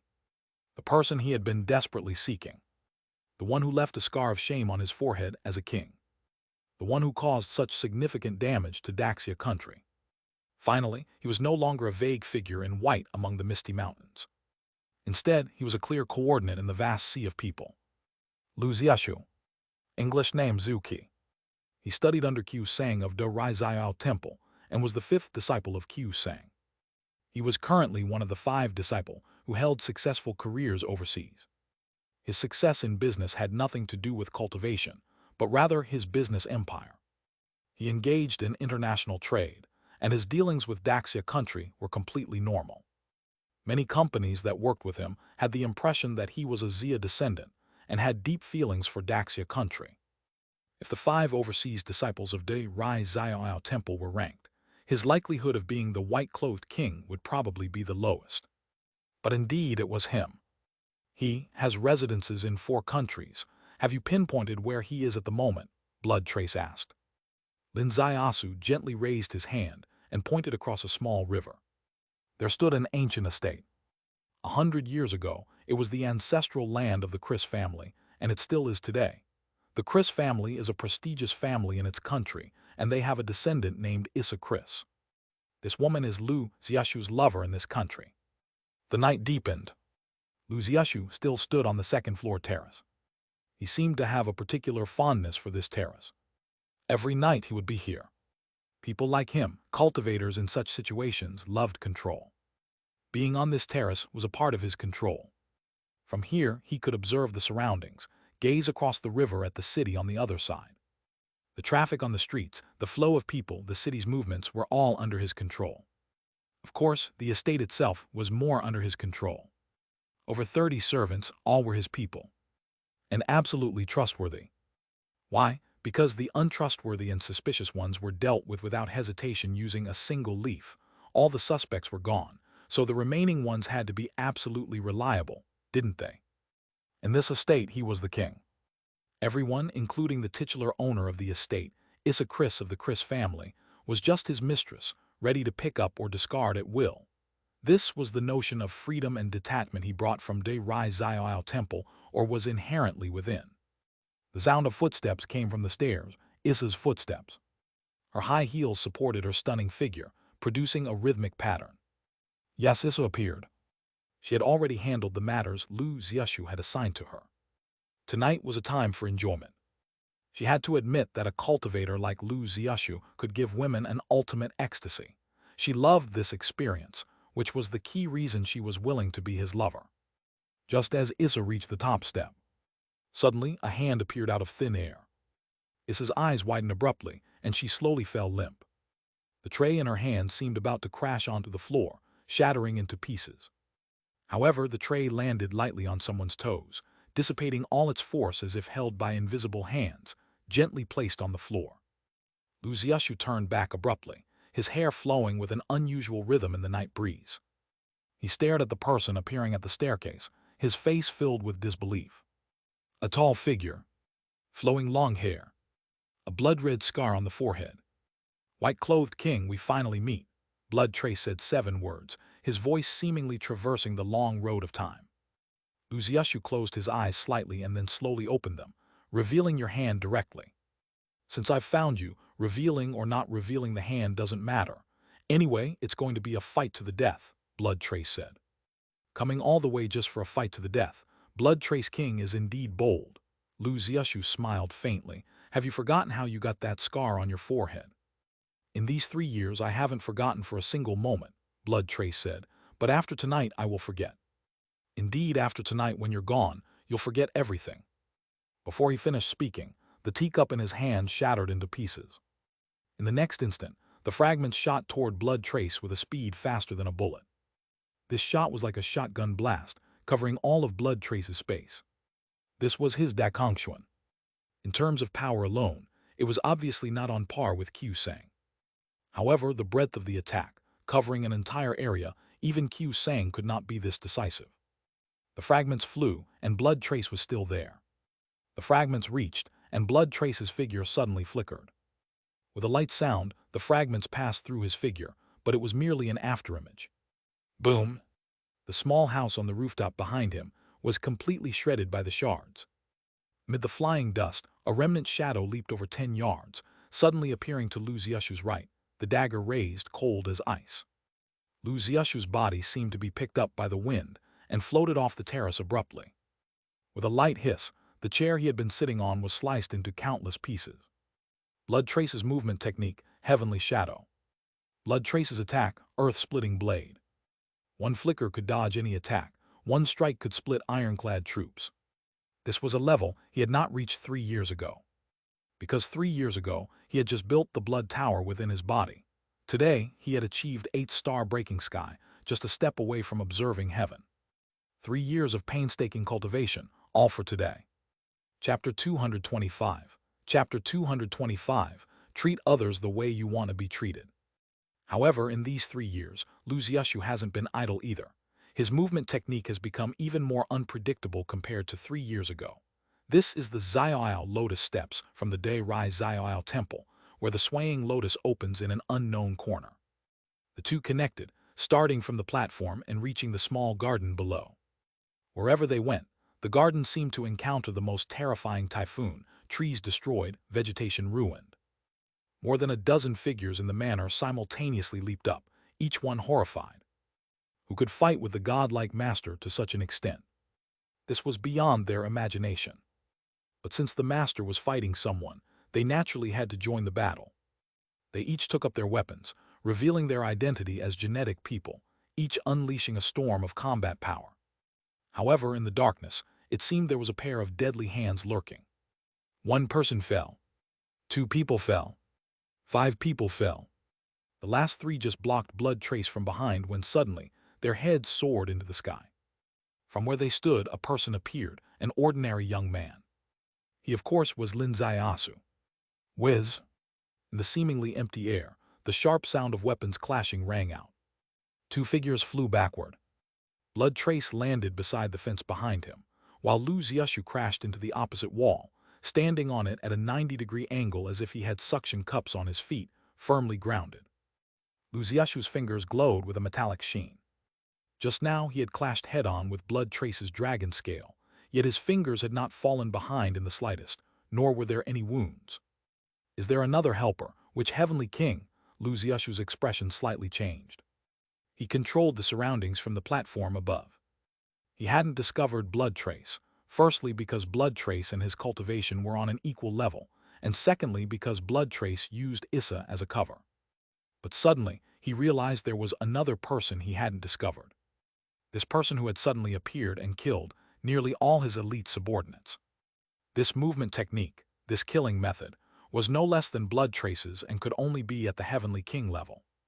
That's why Blood Trace dared to come thousands of miles to challenge him in his home ground. Turns out it wasn't just him alone. There was another Heavenly King. White-clothed king, Lin Xiaosu said, we have some history. After my trip to Fuseng, you chased my tail and we exchanged a move from afar. Lin Xiaosu, you actually have such cultivation. Lu Xiaoshu's heart trembled. He truly understood Lin Xiaosu's cultivation. On that day at Zhezuo Island, Lin Xiaosu had shocked him slightly by killing that physical body awakened with a single punch, but it was only a slight shock. Because in his view that punch was just enough to slightly alert him, a child's play. However, in just half a year, the Lin Xiaosu standing before him was no longer the same. He was now someone who could be compared with him. The infant of that day had grown, and the speed. Lin Xiaosu laughed, using conventional judgment and analysis, unable to break free from one's thinking patterns. White-clothed king, you are actually not a wise man. Lu Xiaoshu laughed. Not a wise man. That's fine. Starting tomorrow, I'll tailor a strategy for you personally and see how it goes. Although I'd love to see the brilliance of your wisdom, unfortunately the dead can't plan. The dead, haha. Lu Xiaoshu's body suddenly moved, and two stones flew out of his hands. There were only two stones, not comparable at all to the previous spectacle of thousands of fragments flying out. But the speed of these two stones was 10 times faster than before. The subtlety of these two stones was beyond belief. If it were ordinary people, their attention would be drawn to his eagle-like burst from the wall, unable to notice the two tiny stones seemingly splashing up. But what kind of cultivation does Blood Trace have? What kind of combat experience? A loud shout, watch out. The shout echoed, and his dagger suddenly rose. Crack! The dagger broke into two under the impact of the stone. The stone's fragments hit his dragon armor and penetrated through. This was a repeat of 3 years ago. 3 years ago, this same move had left a mark of Heavenly King shame on his forehead. Today, he successfully avoided the forehead injury, using the dragon armor to block the remaining force, yet the Heavenly King-level dragon armor still couldn't stop it. His heart sank to the bottom, because after Lu Xiaoshu launched this attack, he soared into the sky, with flames erupting from his feet. He's attempting to escape. Moreover, he's wearing custom-made flying boots. These boots are highly advanced and extremely difficult to use. Only top-level experts can harness them. Once the flying boots are activated, similar to Du Tianjie's wings, he can escape any encirclement in short distances. With his status and position, in a place like Luoba State, he can always turn the situation around, such as inviting a few Hydra Snake Kings to counterattack. Things are getting troublesome. Suddenly, Blood Trace's heart gave a violent jolt. Just now, Lu Xiaoshu had put all his true chi into launching two stones. The one shot at him was protected by the dragon armor, leaving his body unharmed. What about the one aimed at Lin Xiaosu? His gaze moved towards Lin Xiaosu, worried he'd see a headless Lin Xiaosu. Yet Lin Xiaosu's head was still intact, and he was smiling. White-clothed king, you've been tricked. Lin Xiaosu laughed loudly, lifting his hand with a dagger shooting upwards, aiming at Lu Xiaoshu amidst the flaming sparks. Lu Xiaoshu locked his gaze, filled with confusion. A dagger turned into a flying knife. What kind of joke is this? Would a dignified white-clothed king be stopped by a tiny flying knife? However, just as he was feeling this, the seemingly ordinary dagger suddenly spun rapidly. This wasn't just a flying knife, it was the Dakongxuan. Moreover, it was a perfect state Dakongxuan. How was this possible? He's clearly not from De Rai Xiao Temple. How could he use its secret technique to such an exquisite level? The dagger didn't spin initially, showing no sign. But when there were only 3 inches left from the target, it suddenly activated. Such skill was even more mysterious than the white-clothed king's Dakongxuan. If it were on flat ground, Lu Xiaoshu could use the Xiao step from his sect to avoid its sharpness. Even a perfect Dakongxuan might not be able to kill him. However, this was in the air. How to dodge in the air? Whiz! The dagger hit his hip accurately. Boom! Lu Xiaoshu's body exploded into pieces. In his final moments, he truly understood the meaning of Lin Xiaosu's bold claim. White-clothed king, you've been tricked. Their cultivation was actually equal. Lin Xiaosu and Blood Trace together could defeat the white-clothed king, but to truly kill him was a near-impossible dream. Yet Lin Xiaosu calculated that the white-clothed king would escape. Because this was the thinking pattern of a wise man. A wise man wouldn't fight in a losing situation. In circumstances where physical advantage was not on his side, he would first escape, gather strength, and control the overall situation. Lin Xiaosu waited for him to run. As long as he broke the air and was in the sky, he couldn't avoid a Dakongxuan full of Lin Xiaosu's cultivation. Blood Trace stared at Lin Xiaosu in shock, seemingly unable to believe his eyes. Dakongxuan. Yes, maybe this is called using one's own technique against oneself. Lin Xiaosu lifted his gaze. The police are here. Retreat. A whoosh and the 2 figures vanished. Outside the manor, police cars wailed. Inside the manor, cries echoed. On the 2nd-floor platform, Issa finally woke up, screaming as she dashed down the stairs towards the flower garden, where bodies lay everywhere. Zilki, Zilki, she screamed. Miss, sir was killed, he's only got his head left. The butler ran over. This butler in his 50s had a face full of fear. Issa ran towards the grove behind the garden, where a crowd was gathered. She rushed over and saw a head in the grass. Issa screamed and fainted on the spot. By the riverside grove, Lin Xiaosu and Blood Trace stopped. Blood Trace was filled with excitement. The white-clothed king killed. Hunting a heavenly king, this was a grand achievement in Qianlong. Originally, he thought Blue Demon could win the Hidden Dragon medal this year, but now it seems the true winner might be Blood Trace. Because Blue Demon killed Du Tianj, who was at best a pre-heavenly king.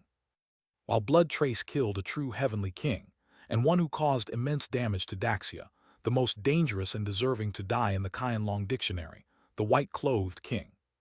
Of course, the one who truly killed the white-clothed king was Lin Xiaosu. But does it matter? Lin Xiaosu is Qianlong. All his achievements would be credited to the Qianlong member accompanying him. You go back to the hotel first, Lin Xiaosu said. Blood Trace's heart skipped a beat. What about you? Lin Xiaosu smiled gently. Don't you think the following characters will reveal some information? Blood Trace's slight skip turned into a big jump. He knew what Lin Xiaosu meant. Lin Xiaosu wanted to seize the chance of this slaughter to expand the result. How to expand? By analyzing and judging the people who come, finding other members of Nine-Headed Snake. Lu Xiaoshu was the white-clothed king of Nine-Headed Snake. With his death, Nine-Headed Snake would face a level 9 earthquake. The Nine-Headed Snake leaders would come. Though uncertain who would come, it was guaranteed they wouldn't be of low rank. Why? Because ordinary members wouldn't even know Lu Xiaoshu was the white-clothed king. Those who knew his true identity were all high-level members. Being a high-level member of Nine-Headed Snake, facing the death of a heavenly king-level figure, must come. Why? Because the white-clothed king must have left some relics that shouldn't be exposed to outsiders. These items need to be collected by the Nine-Headed Snake leadership. So Lin Xiaosu had to return, to use the dragon eye to photograph those who came, and analyze them comprehensively in the database. Be careful, Blood Trace said. Lin Xiaosu gave a faint smile. Don't worry, this is also my track. As his voice fell, his skin squirmed and turned into a completely unfamiliar middle-aged man. Then his figure disappeared completely. Even Blood Trace could only see a faint silhouette, fading into the grove, disappearing in the next moment. Blood Trace didn't follow. As Lin Xiaosu said, this was his track. What is this track called? Disguise technique. In the midst of chaos, disguise technique. Blood Trace sighed inwardly. As a heavenly king becoming a side character on the battlefield, was this not bizarre? One step forward, and he too became a faint phantom vanishing. The police had already arrived. The tracks they exposed during their escape were noticed. This grove would soon become a den of tigers and dragons. Even though Blood Trace was fearless of ordinary police, it was important to remember the land underfoot was Luoba State, nine-headed snake's headquarters. No Qianlong could act recklessly here. Even Jing Lei, under these circumstances, would have to retreat. Chapter 226. Chapter 226. The Rejuvenation Maestro Stealing. At this moment, the manor is in chaos. A young man wearing glasses is pale-faced inside the manor. His name is Li Shan, a Daxia person, and he was the one by Lu Xiushu's side. Lu Xiushu's identity displayed to the public is that of a business elite, and someone must always control the matters in the business world. Li Shan, with his master's degree in business from Oxford University and being the son of the domestic CEO of a gene giant, caught Lu Xiushu's attention and was promoted to his assistant, staying by his side long-term. During these 5 years, Li Shan gradually forged his own path. Yes, he was not successful in his home country. He wasn't his father's eldest son. He wasn't even his father's legitimate son, but rather an illegitimate one. An illegitimate son can't secure a significant position in his own company. He found a hidden path to become Lu Xiushu's assistant, representing Lu Xiushu while thriving in the domestic business world, winning his father's recognition. On another hand, he also joined the nine-headed snake, utilizing its resources and connections to lay out his own business empire. However, his life's path has completely changed since tonight, because the white-clothed king whom he relied upon was killed. How often is a king killed? The last time was about 8 years ago, when the Begu king was killed by Jing Lei from Daxia. How could such a rare event happen to him? He leaned against the door, watching the police continuously storm in outside, his heart churning like a torrent. Suddenly, a breeze blew from behind, and a finger pointed at the back of his head. Li Shan's eyes widened abruptly, the light of life in his pupils slowly dissipating. Behind him stood a person, Lin Ziasu. Lin Ziasu stared at Li Shan's face for a moment, and then his face changed to Li Shan's. His clothes vanished, and in the next moment he stripped off Li Shan's clothes, becoming Li Shan. Li Shan's body was stuffed into a large wardrobe. Lin Ziasu adjusted his glasses and walked out of the room. The manor is currently in a chaotic phase. It was absolutely a perfect environment for him. However, choosing a suitable target for disguise wasn't easy. There are 3 reasons. Firstly, his true chi disguise relies on changing muscle tissues but can't alter hair color. This is where he falls short of the blue demon. There are few black-haired people among the white inhabitants in the manor. Secondly, the identity he disguises, as must be able to enter Lu Xiushu's private area openly. This young man is the most suitable in the entire manor, because he is a Daxia person himself, with black hair and black eyes, and a similar build. More importantly, this person is Lu Xiushu's assistant. With the boss dead, it's reasonable for the assistant to take his briefcase and personal files. Thirdly, the only person wearing glasses within sight is this young man. Are glasses important? Generally, no. But the current situation isn't general, is it? Lin Ziasu needed to discreetly use the dragon eye. The glasses on his nose are the dragon eye. With every step in the manor, he uses the dragon eye to record the attendees. Regardless of whether they are police, local officials, or idle people, he records them all. However, he was blocked at the study door. A policeman told him, "Mr. Li, under orders from above, all of Mr. Lu's personal items are to be sealed, and even you can't view them." There was no one in the room. The policeman hadn't entered either. He just blocked the door, preventing anyone from entering. Lin Ziasu's heart stirred slightly, becoming a bit excited. This policeman was waiting for someone to appear. And this person was clearly the one he was looking for. The police knew about Lu Xiushu's nine-headed snake background, and also knew that the study housed nine-headed snake's secret documents. The person coming to take control of these documents must be a high-ranking member of nine-headed snake. The first truly heavyweight target was about to appear. A shadow floated over the sky. A black flying car, without lights, silently landed on the second-floor platform. 5 people emerged from inside. An elderly white man wearing a hat.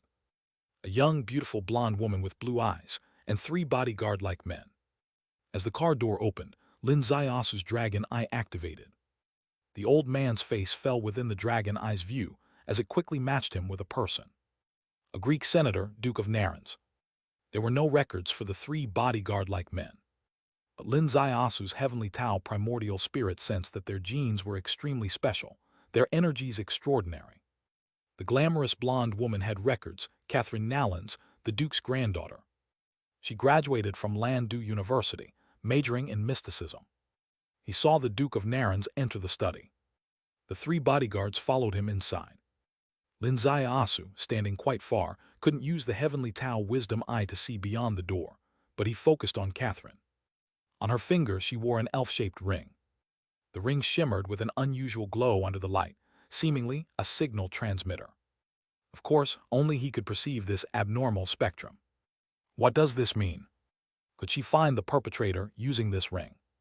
What is its mechanism? Lin Zayasu's interest was piqued. Next, Catherine walked toward the small forest where Lu Xiushu died. That small forest had the most police. A perimeter was set up around it. Inside the perimeter lay scattered flesh, a gruesome scene. This was likely Dekongxuan's most horrifying method. The body would be shredded inch by inch. Such a place is avoided by most. Even the police are in terror, fearing that a piece of human flesh might accidentally stick to their clothes. But Catherine headed straight there. The police recognized her and greeted her as Miss. Lin Zayasu's heavenly Tao wisdom eye firmly locked onto the ring on her finger. As it neared the area, its spectrum seemed to shorten. Could this ring truly detect energy traces? Suddenly, Catherine's high heels slipped and she fell. Her fall landed her beyond the perimeter. Several policemen were startled and hurried to help her up. Lin Zayasu's heart skipped a beat. Perhaps he was the only one noticing. As Catherine fell, she grabbed something from the ground. It was stained with blood, about an inch long black. It was something Lu Xiushu carried. When torn apart by Lin Zayasu with Dekongxuan, this item inconspicuously fell among the scattered flesh. Even he and Blood Trace hadn't noticed. But Catherine came specifically for this item. Using the ring as a medium, she precisely found it, then pretended to fall and discreetly hid it in her wrist sleeve under the policemen's noses. What is it? In a fleeting moment, Lin Zayasu couldn't see clearly, but the object was clearly very important. Lin Zayasu stepped from behind a tree, walked towards the road, 10 steps, 20 steps. Catherine thanked the policeman, stood up, and headed towards the flying car. Suddenly, Lin Zayasu confronted her, accompanied by a surprised exclamation. "Catherine, is that you?" Catherine raised her gaze, staring at the oriental young man, momentarily dazed. Who was he? "Don't you remember me? We were classmates. Catherine, I'm so happy to see you." Lin Zayasu extended his hand and lightly hugged her while she was still in shock. Catherine's face slightly darkened. "Who are you?" At that moment, her buttocks were suddenly brushed by a hand. It was Lin Zayasu's left hand. As soon as his left hand touched her buttocks, a surge of true qi directly spread to Catherine's sensitive area. Hitting her, her whole body shivered, thighs tightened, her brain went blank for a moment. Lin Zayasu gently hugged her and then left. Red hues only began to rise on Catherine's face now, her long eyelashes gently trembling. As her consciousness slowly returned, she still couldn't believe it. At this murder scene, she encountered a classmate she didn't remember, who was very enthusiastic and hugged her. In Western culture, hugging wasn't a big deal, but did this classmate do something else? Why did she feel such intense stimulation? Catherine took a deep breath, slowly pulling herself out of disbelief, feeling cold in her legs. Oh my, water overflowed from the banks. This. Suddenly, her right hand tightly grasped her left hand. In this grip, her face's flush disappeared entirely, because the item hidden in her wrist sleeve was gone. She came specifically for this item. She had secured the item in an impossible situation. But just now, a classmate who suddenly appeared hugged her and stole the item. With Catherine's skills, who could steal from her? Even a heavenly king-level master couldn't achieve that. But this person did. Because he was shameless. He used an unimaginable method, directly attacking her most sensitive area. No normal woman could maintain clear perception facing such extreme stimulation. Her body was normal overall, her brain went blank for a while, and in that state, that rogue stole her item. Such great audacity. Such an arrogant, shameless scoundrel. Catherine raised her gaze slowly. Who was that just now? It was Mr. Liu's assistant, named Li Shanna. Li Shanna. Now that I know your name, can you escape? Catherine, led by a policeman, walked to Li Shan's room. Chapter 227. Chapter 227, Mysterious Elf Totem. The door opened, and Catherine stepped in. The room was empty, yet Catherine seemed to have some mysterious sixth sense. She took a step to the wardrobe and pulled it open. Thump! A body tumbled out head first. Its glasses flew far away.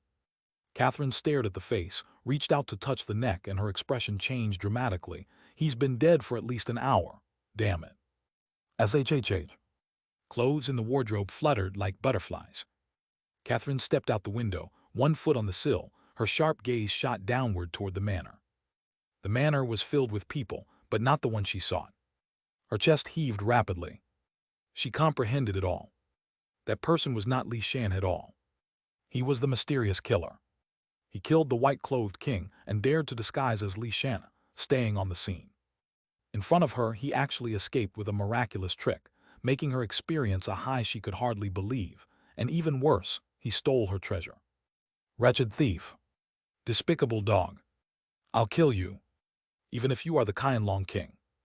Under the shade in Oman City, Lin Ziasu stripped off his clothes and vanished into thin air, only to reappear in different attire. At the same time, his face entirely changed. From the inside out, he restored the appearance of the student on his passport, Du Qingquan. He stepped back onto the street. Oman City was already in chaos. Police cars dashed along the streets, passing close to him, but no one paid him any attention. He leisurely walked back to the hotel. As he walked, his heavenly Tao primordial spirit entered the secret realm space, carefully observing this unexpected loot. In the secret realm space lay an ancient little artifact. It was a bone artifact, exuding a sense of antiquity, clearly an ancient object, made from the bones of some unknown animal, glimmering faintly, engraved with the image of an elf. The elf design was aesthetically pleasing, with a high chest, slim waist, and wings like layered clothing. He couldn't see anything unusual. But using one's imagination, it was evident this item was important because Catherine had gone through a lot of effort for it. An item valued by the enemy was something he must take. Generally, even if someone managed to get this item, they might still struggle to keep it because it emitted a certain energy detectable by a ring. But in Lin Ziasu's hands, everything was different. Once it entered his secret realm, all energy connections were severed. Even face-to-face with Catherine, she would never know that the thief was him. Lin Ziasu went upstairs to his room and gently knocked on the door. The door opened immediately. Blood Trace stood in the dark, his gaze flickering slightly. It's time to go. Now, Lin Ziasu asked. Yes, Blood Trace replied. An hour later we'll depart from Kazan Airport. Danmai's Kazan. Although it's cross-border, it's only 30 miles from here. Lin Ziasu noted. Should we take a conventional route by car or cross mountains and rivers? Oman City may not be under martial law, but it's tight inside. Taking a car would undoubtedly cause more trouble. Let's cross mountains and rivers. All right. The two went downstairs and entered a small park. The park was generally not crowded, quiet at night, with a slight sense of desolation. They descended into the river from the park, traveling 10 miles underwater, eventually leaving the Oman district. Upon reaching the other bank, they crossed into Danmai country. This was the peculiarity of Luoba State. Luoba State consisted of 50 to 60 small countries, each smaller than a province in Daxia, making travel exceedingly convenient. Murder in Zila Manor. Leaving at Kazan in Danmai country. Unless blocked immediately, they could never be stopped. 1 hour later, they smoothly entered Kazan Airport. The plane took off, heading for Yancheng in Daxia. As the plane ascended, the search in Oman City truly began. Almost all police were dispatched, because the pressure from above was immense. Even the Prime Minister was pulled out of bed. In an ancient castle, the Duke of Naran stood by the window, gazing at the night sky. Dawn was approaching, but the 70 or 80-year-old man had not slept a wink. He felt no sleepiness at all. From the darkness behind him, a faint light seemed to pierce through, releasing heavenly radiance. A beautiful woman stepped out of the light, his granddaughter Catherine. Grandfather, have you found out anything about the culprit? It has been confirmed to be the Qianlong king, but which one exactly is unclear, though we will find out soon. Grandfather means, waiting for a report from Qianlong. Yes, hunting down the white-clothed king is an extraordinary feat, and Qianlong will certainly award the hidden dragon medal. Tonight's perpetrator's identity will surely be revealed. Once you find that person, tell me immediately, Catherine gritted her teeth. Duke Narens frowned slightly. I still don't understand how something you already obtained could be stolen or snatched away. Did your combat abilities fail you? Catherine's lips moved, but not a word came out. Could she tell her grandfather that the person used some disgraceful method? Could she say that while embracing that person, she was experiencing a special climax? She exhaled lightly. Grandfather, don't worry about it. Just tell me who that person is and I'll handle the rest. Yangcheng. It was already dawn. In the southern country, winter had a different charm from the northwest. By the Zhu River, the grass was green, and the water was verdant. Blood Trace and Lin Ziasu walked side by side, both wearing glasses. Yes, Dragon Eye. After leaving Oman City, they had no conversation at Kazan Airport, and none on the plane. After disembarking, under the morning sun at the lovely Zhu River in their home country, they could talk. Lin Ziasu quickly transmitted the close-up images captured by Dragon Eye to Blood Trace. Dragon Eye had captured many people, over 100. There were people from the manor itself. Police, local officials, local Chamber of Commerce members. Some were there in line with their duties. Some had business dealings. Not everyone present at the manor was a member of Nine-Headed Snake. That's why comprehensive analysis was needed later. This close-up photography's true purpose was to gather first-hand data for analysis.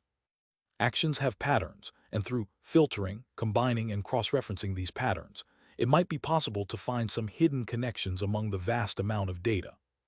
Those who appear and those who will appear at the funeral will be analyzed by a professional team. It's not our duty, Blood Trace stated. Our task is done. Lin Ziasu smiled. So my 250 is in the bag. Blood Trace shook his head lightly. Once we're back at headquarters, I'll arrange the transfer, so you can stop worrying about such trivial things. If you find this trivial, let's talk about something higher-end. Lin Ziasu said, that Duke of Narens is certainly a high-ranking member of Nine-Headed Snake. Others couldn't be certain, but Duke of Narens could be confirmed, because he received the white-clothed king's relics, and the police stood guard outside, only allowing him into the study alone. So he must be a high-ranking member of Nine-Headed Snake. Blood Trace nodded lightly. That's indeed a major achievement, but this achievement should be used wisely, so it's better not to act rashly now. Lin Ziasu asked, and one more thing, I don't know who else to ask. How is Chang Yi? Blood Trace slowly smiled. I just got the news she will be out soon. Perhaps she will be home waiting for you when you return. Lin Ziasu smiled, a genuinely happy smile.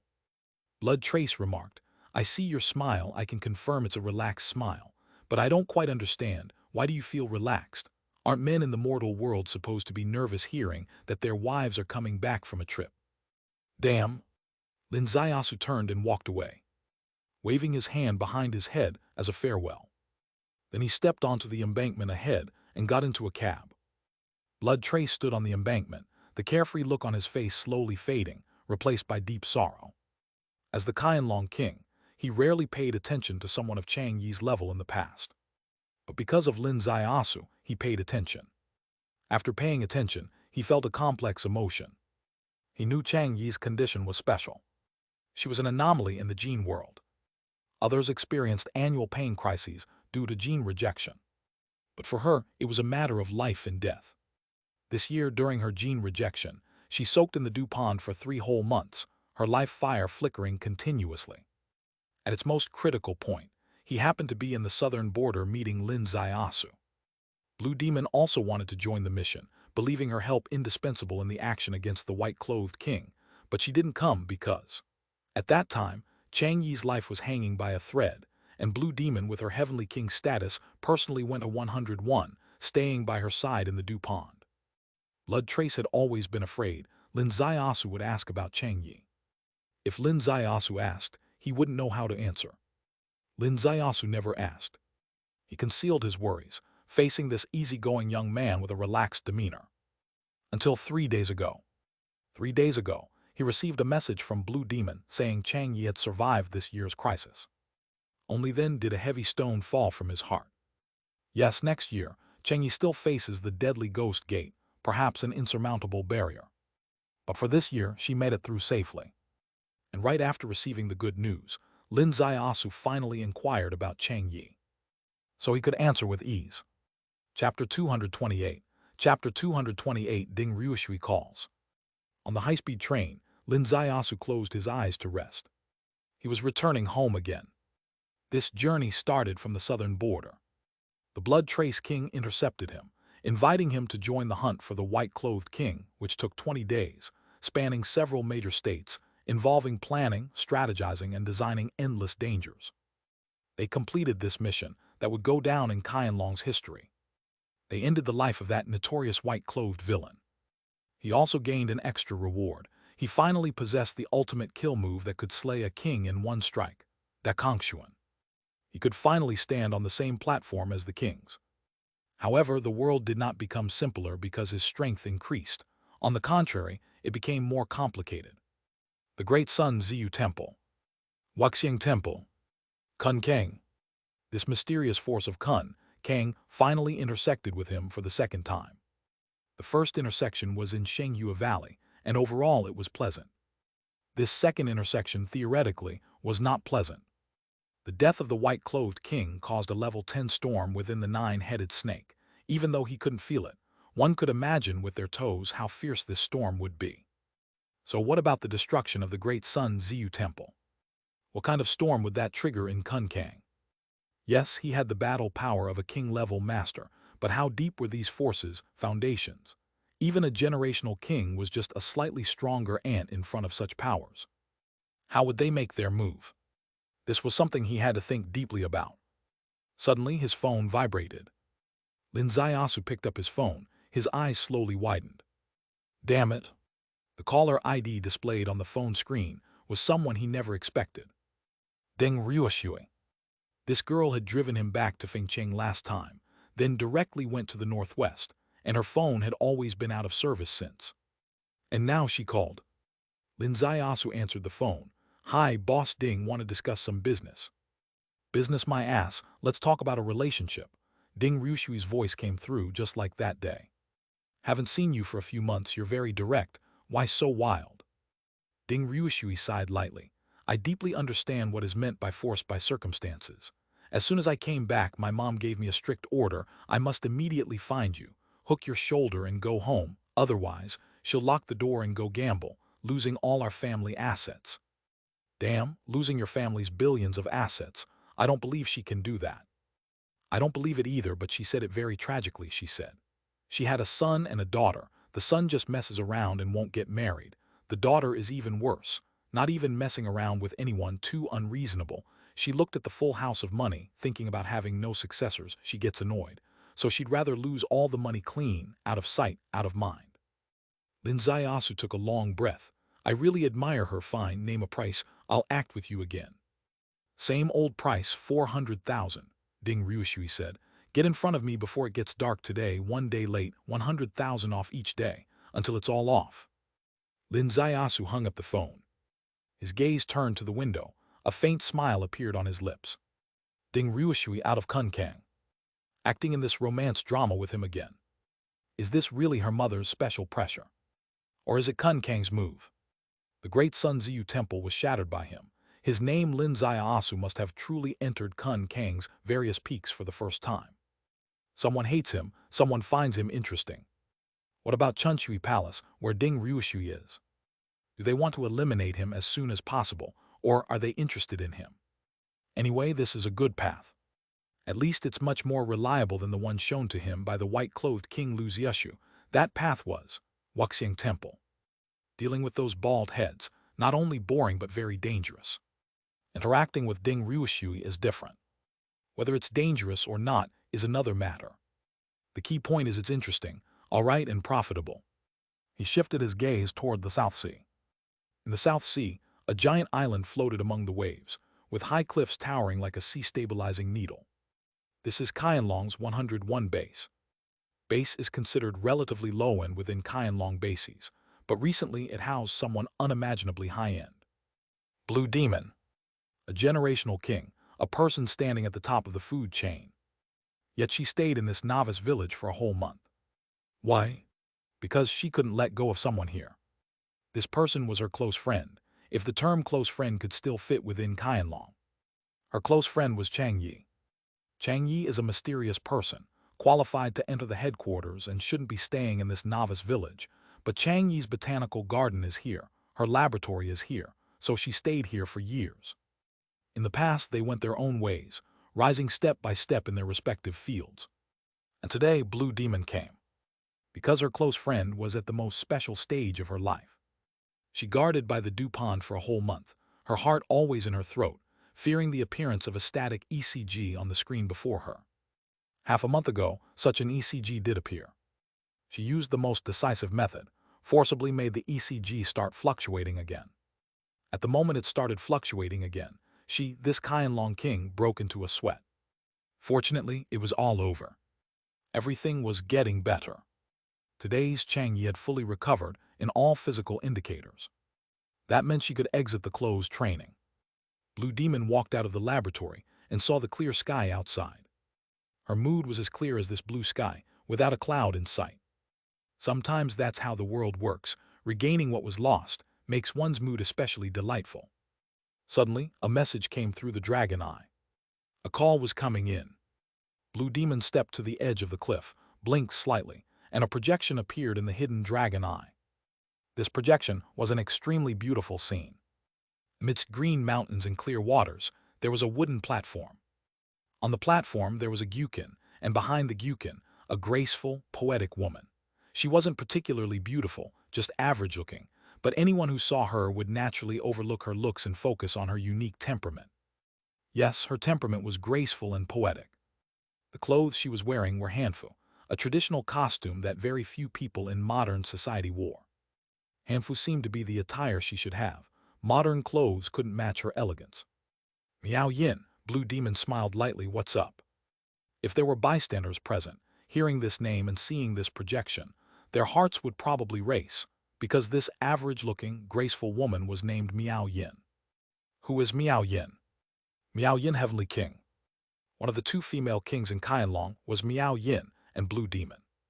I have nothing in particular, but Blood Trace has done something big. Miao Yin's voice explained what could be called a voice of heaven. It seemed every sound wave was meticulously refined, without any flaws. It could make all the pores on one's body open. Blue Demon's brows furrowed sharply. Are you talking about that move against the great Sun Ziyu Temple? Someone really wants to make a fuss over this. That was actually her concern. She knew Blood Trace had just done something big in the Northwest. She also vaguely sensed that someone would use this to act against the Blood Trace King. Qianlong and Kun King had a tacit understanding. The two super forces carefully upheld their boundaries. Any encounter would be handled cautiously. Blood Trace's direct challenge to Kun Kang sparked an upheaval within Qianlong, with some proposing that Blood Trace had disrupted the balance and tacit agreement between the two sides and should be punished. Today, Miao Yin, who rarely interacted with others, suddenly called Blue Demon, which in itself was unusual. Could it be that a formal punishment against Blood Trace had been decided? Miao Yin shook her head lightly. Until yesterday, some people did want to make a big deal out of this, but starting today, that's no longer the case, because Blood Trace used this as a breakthrough point to accomplish something truly earth-shattering. Blue Demon's heart skipped a beat. What is it? He successfully hunted the white-clothed king. Succeeded, Blue Demon trembled all over. Yes, last night in Greece at Chris Manor, the white-clothed king met his end, Miao Yin said. Blue Demon's eyes flickered. So, the Great Sun Ziyu Temple was actually the white-clothed king's domestic base. He targeted the Great Sun Ziyu Temple to find the white-clothed king's trail, and he actually succeeded. Exactly, Miao Yin said. Some people within Qianlong claim that Blood Trace disrupted the balance and tacit understanding between the two forces recklessly and meaninglessly. But the truth is, his actions were not reckless but very meaningful. All doubts became worthless in the face of the white-clothed king's death news. Blue Demon took a light breath. Blood Trace isn't good at planning. He couldn't have possibly completed such a huge task alone. Was someone else with him? Miao Yin chuckled. Her laugh resonated like the whole world rejoicing. Who did you think of? Blue Demon's eyes lit up. Lin Zaiasu. Miao Yin laughed. You indeed thought of him first. It seems you and he still have a tacit understanding. Is it really him? Miao Yin said. The Zuhan Northwest Operation Report did not mention Lin Zaiasu's name because he knew what he was doing was highly controversial and didn't want to tie Lin Zaiasu to an unpredictable venture. Now the result is clear, so he made it public. From start to finish, it was Lin Zaiasu's planning. This plan was truly exquisite. The exquisite plan flowed out slowly in the voice that seemed like the voice of heaven. The narration was calm and steady. But in Blue Demon's ears, it stirred up storms in her heart. The entire process was interconnected, with a very distinct Lin style. Maneuvering the moves, calculating people's plans, truly leaving no room for error. Every entry point was brilliant. Every key point was precise. The plan was full of twists and turns, always changing targets. From Xiang Yixu, whose combat style was similar to the white-clothed king, to their common sect, the great Sun Ziyu Temple, then to the pursuit in a foreign land 5,000 miles away, to the final deadly strike. Countless side paths and endless variables in the process. Let's not say an average person couldn't design such a complex roadmap. Even if they could, they might go astray midway, but he didn't make a single misstep. Step by step, delicate and precise. The final result was that the white-clothed king, Qianlong's most dangerous enemy, whose hands were stained with the blood of countless Daxia people, was beheaded in a foreign land. Blue Demon, a king-level figure, was somewhat stunned. She felt some joy, but also had more emotions. For a while she couldn't speak.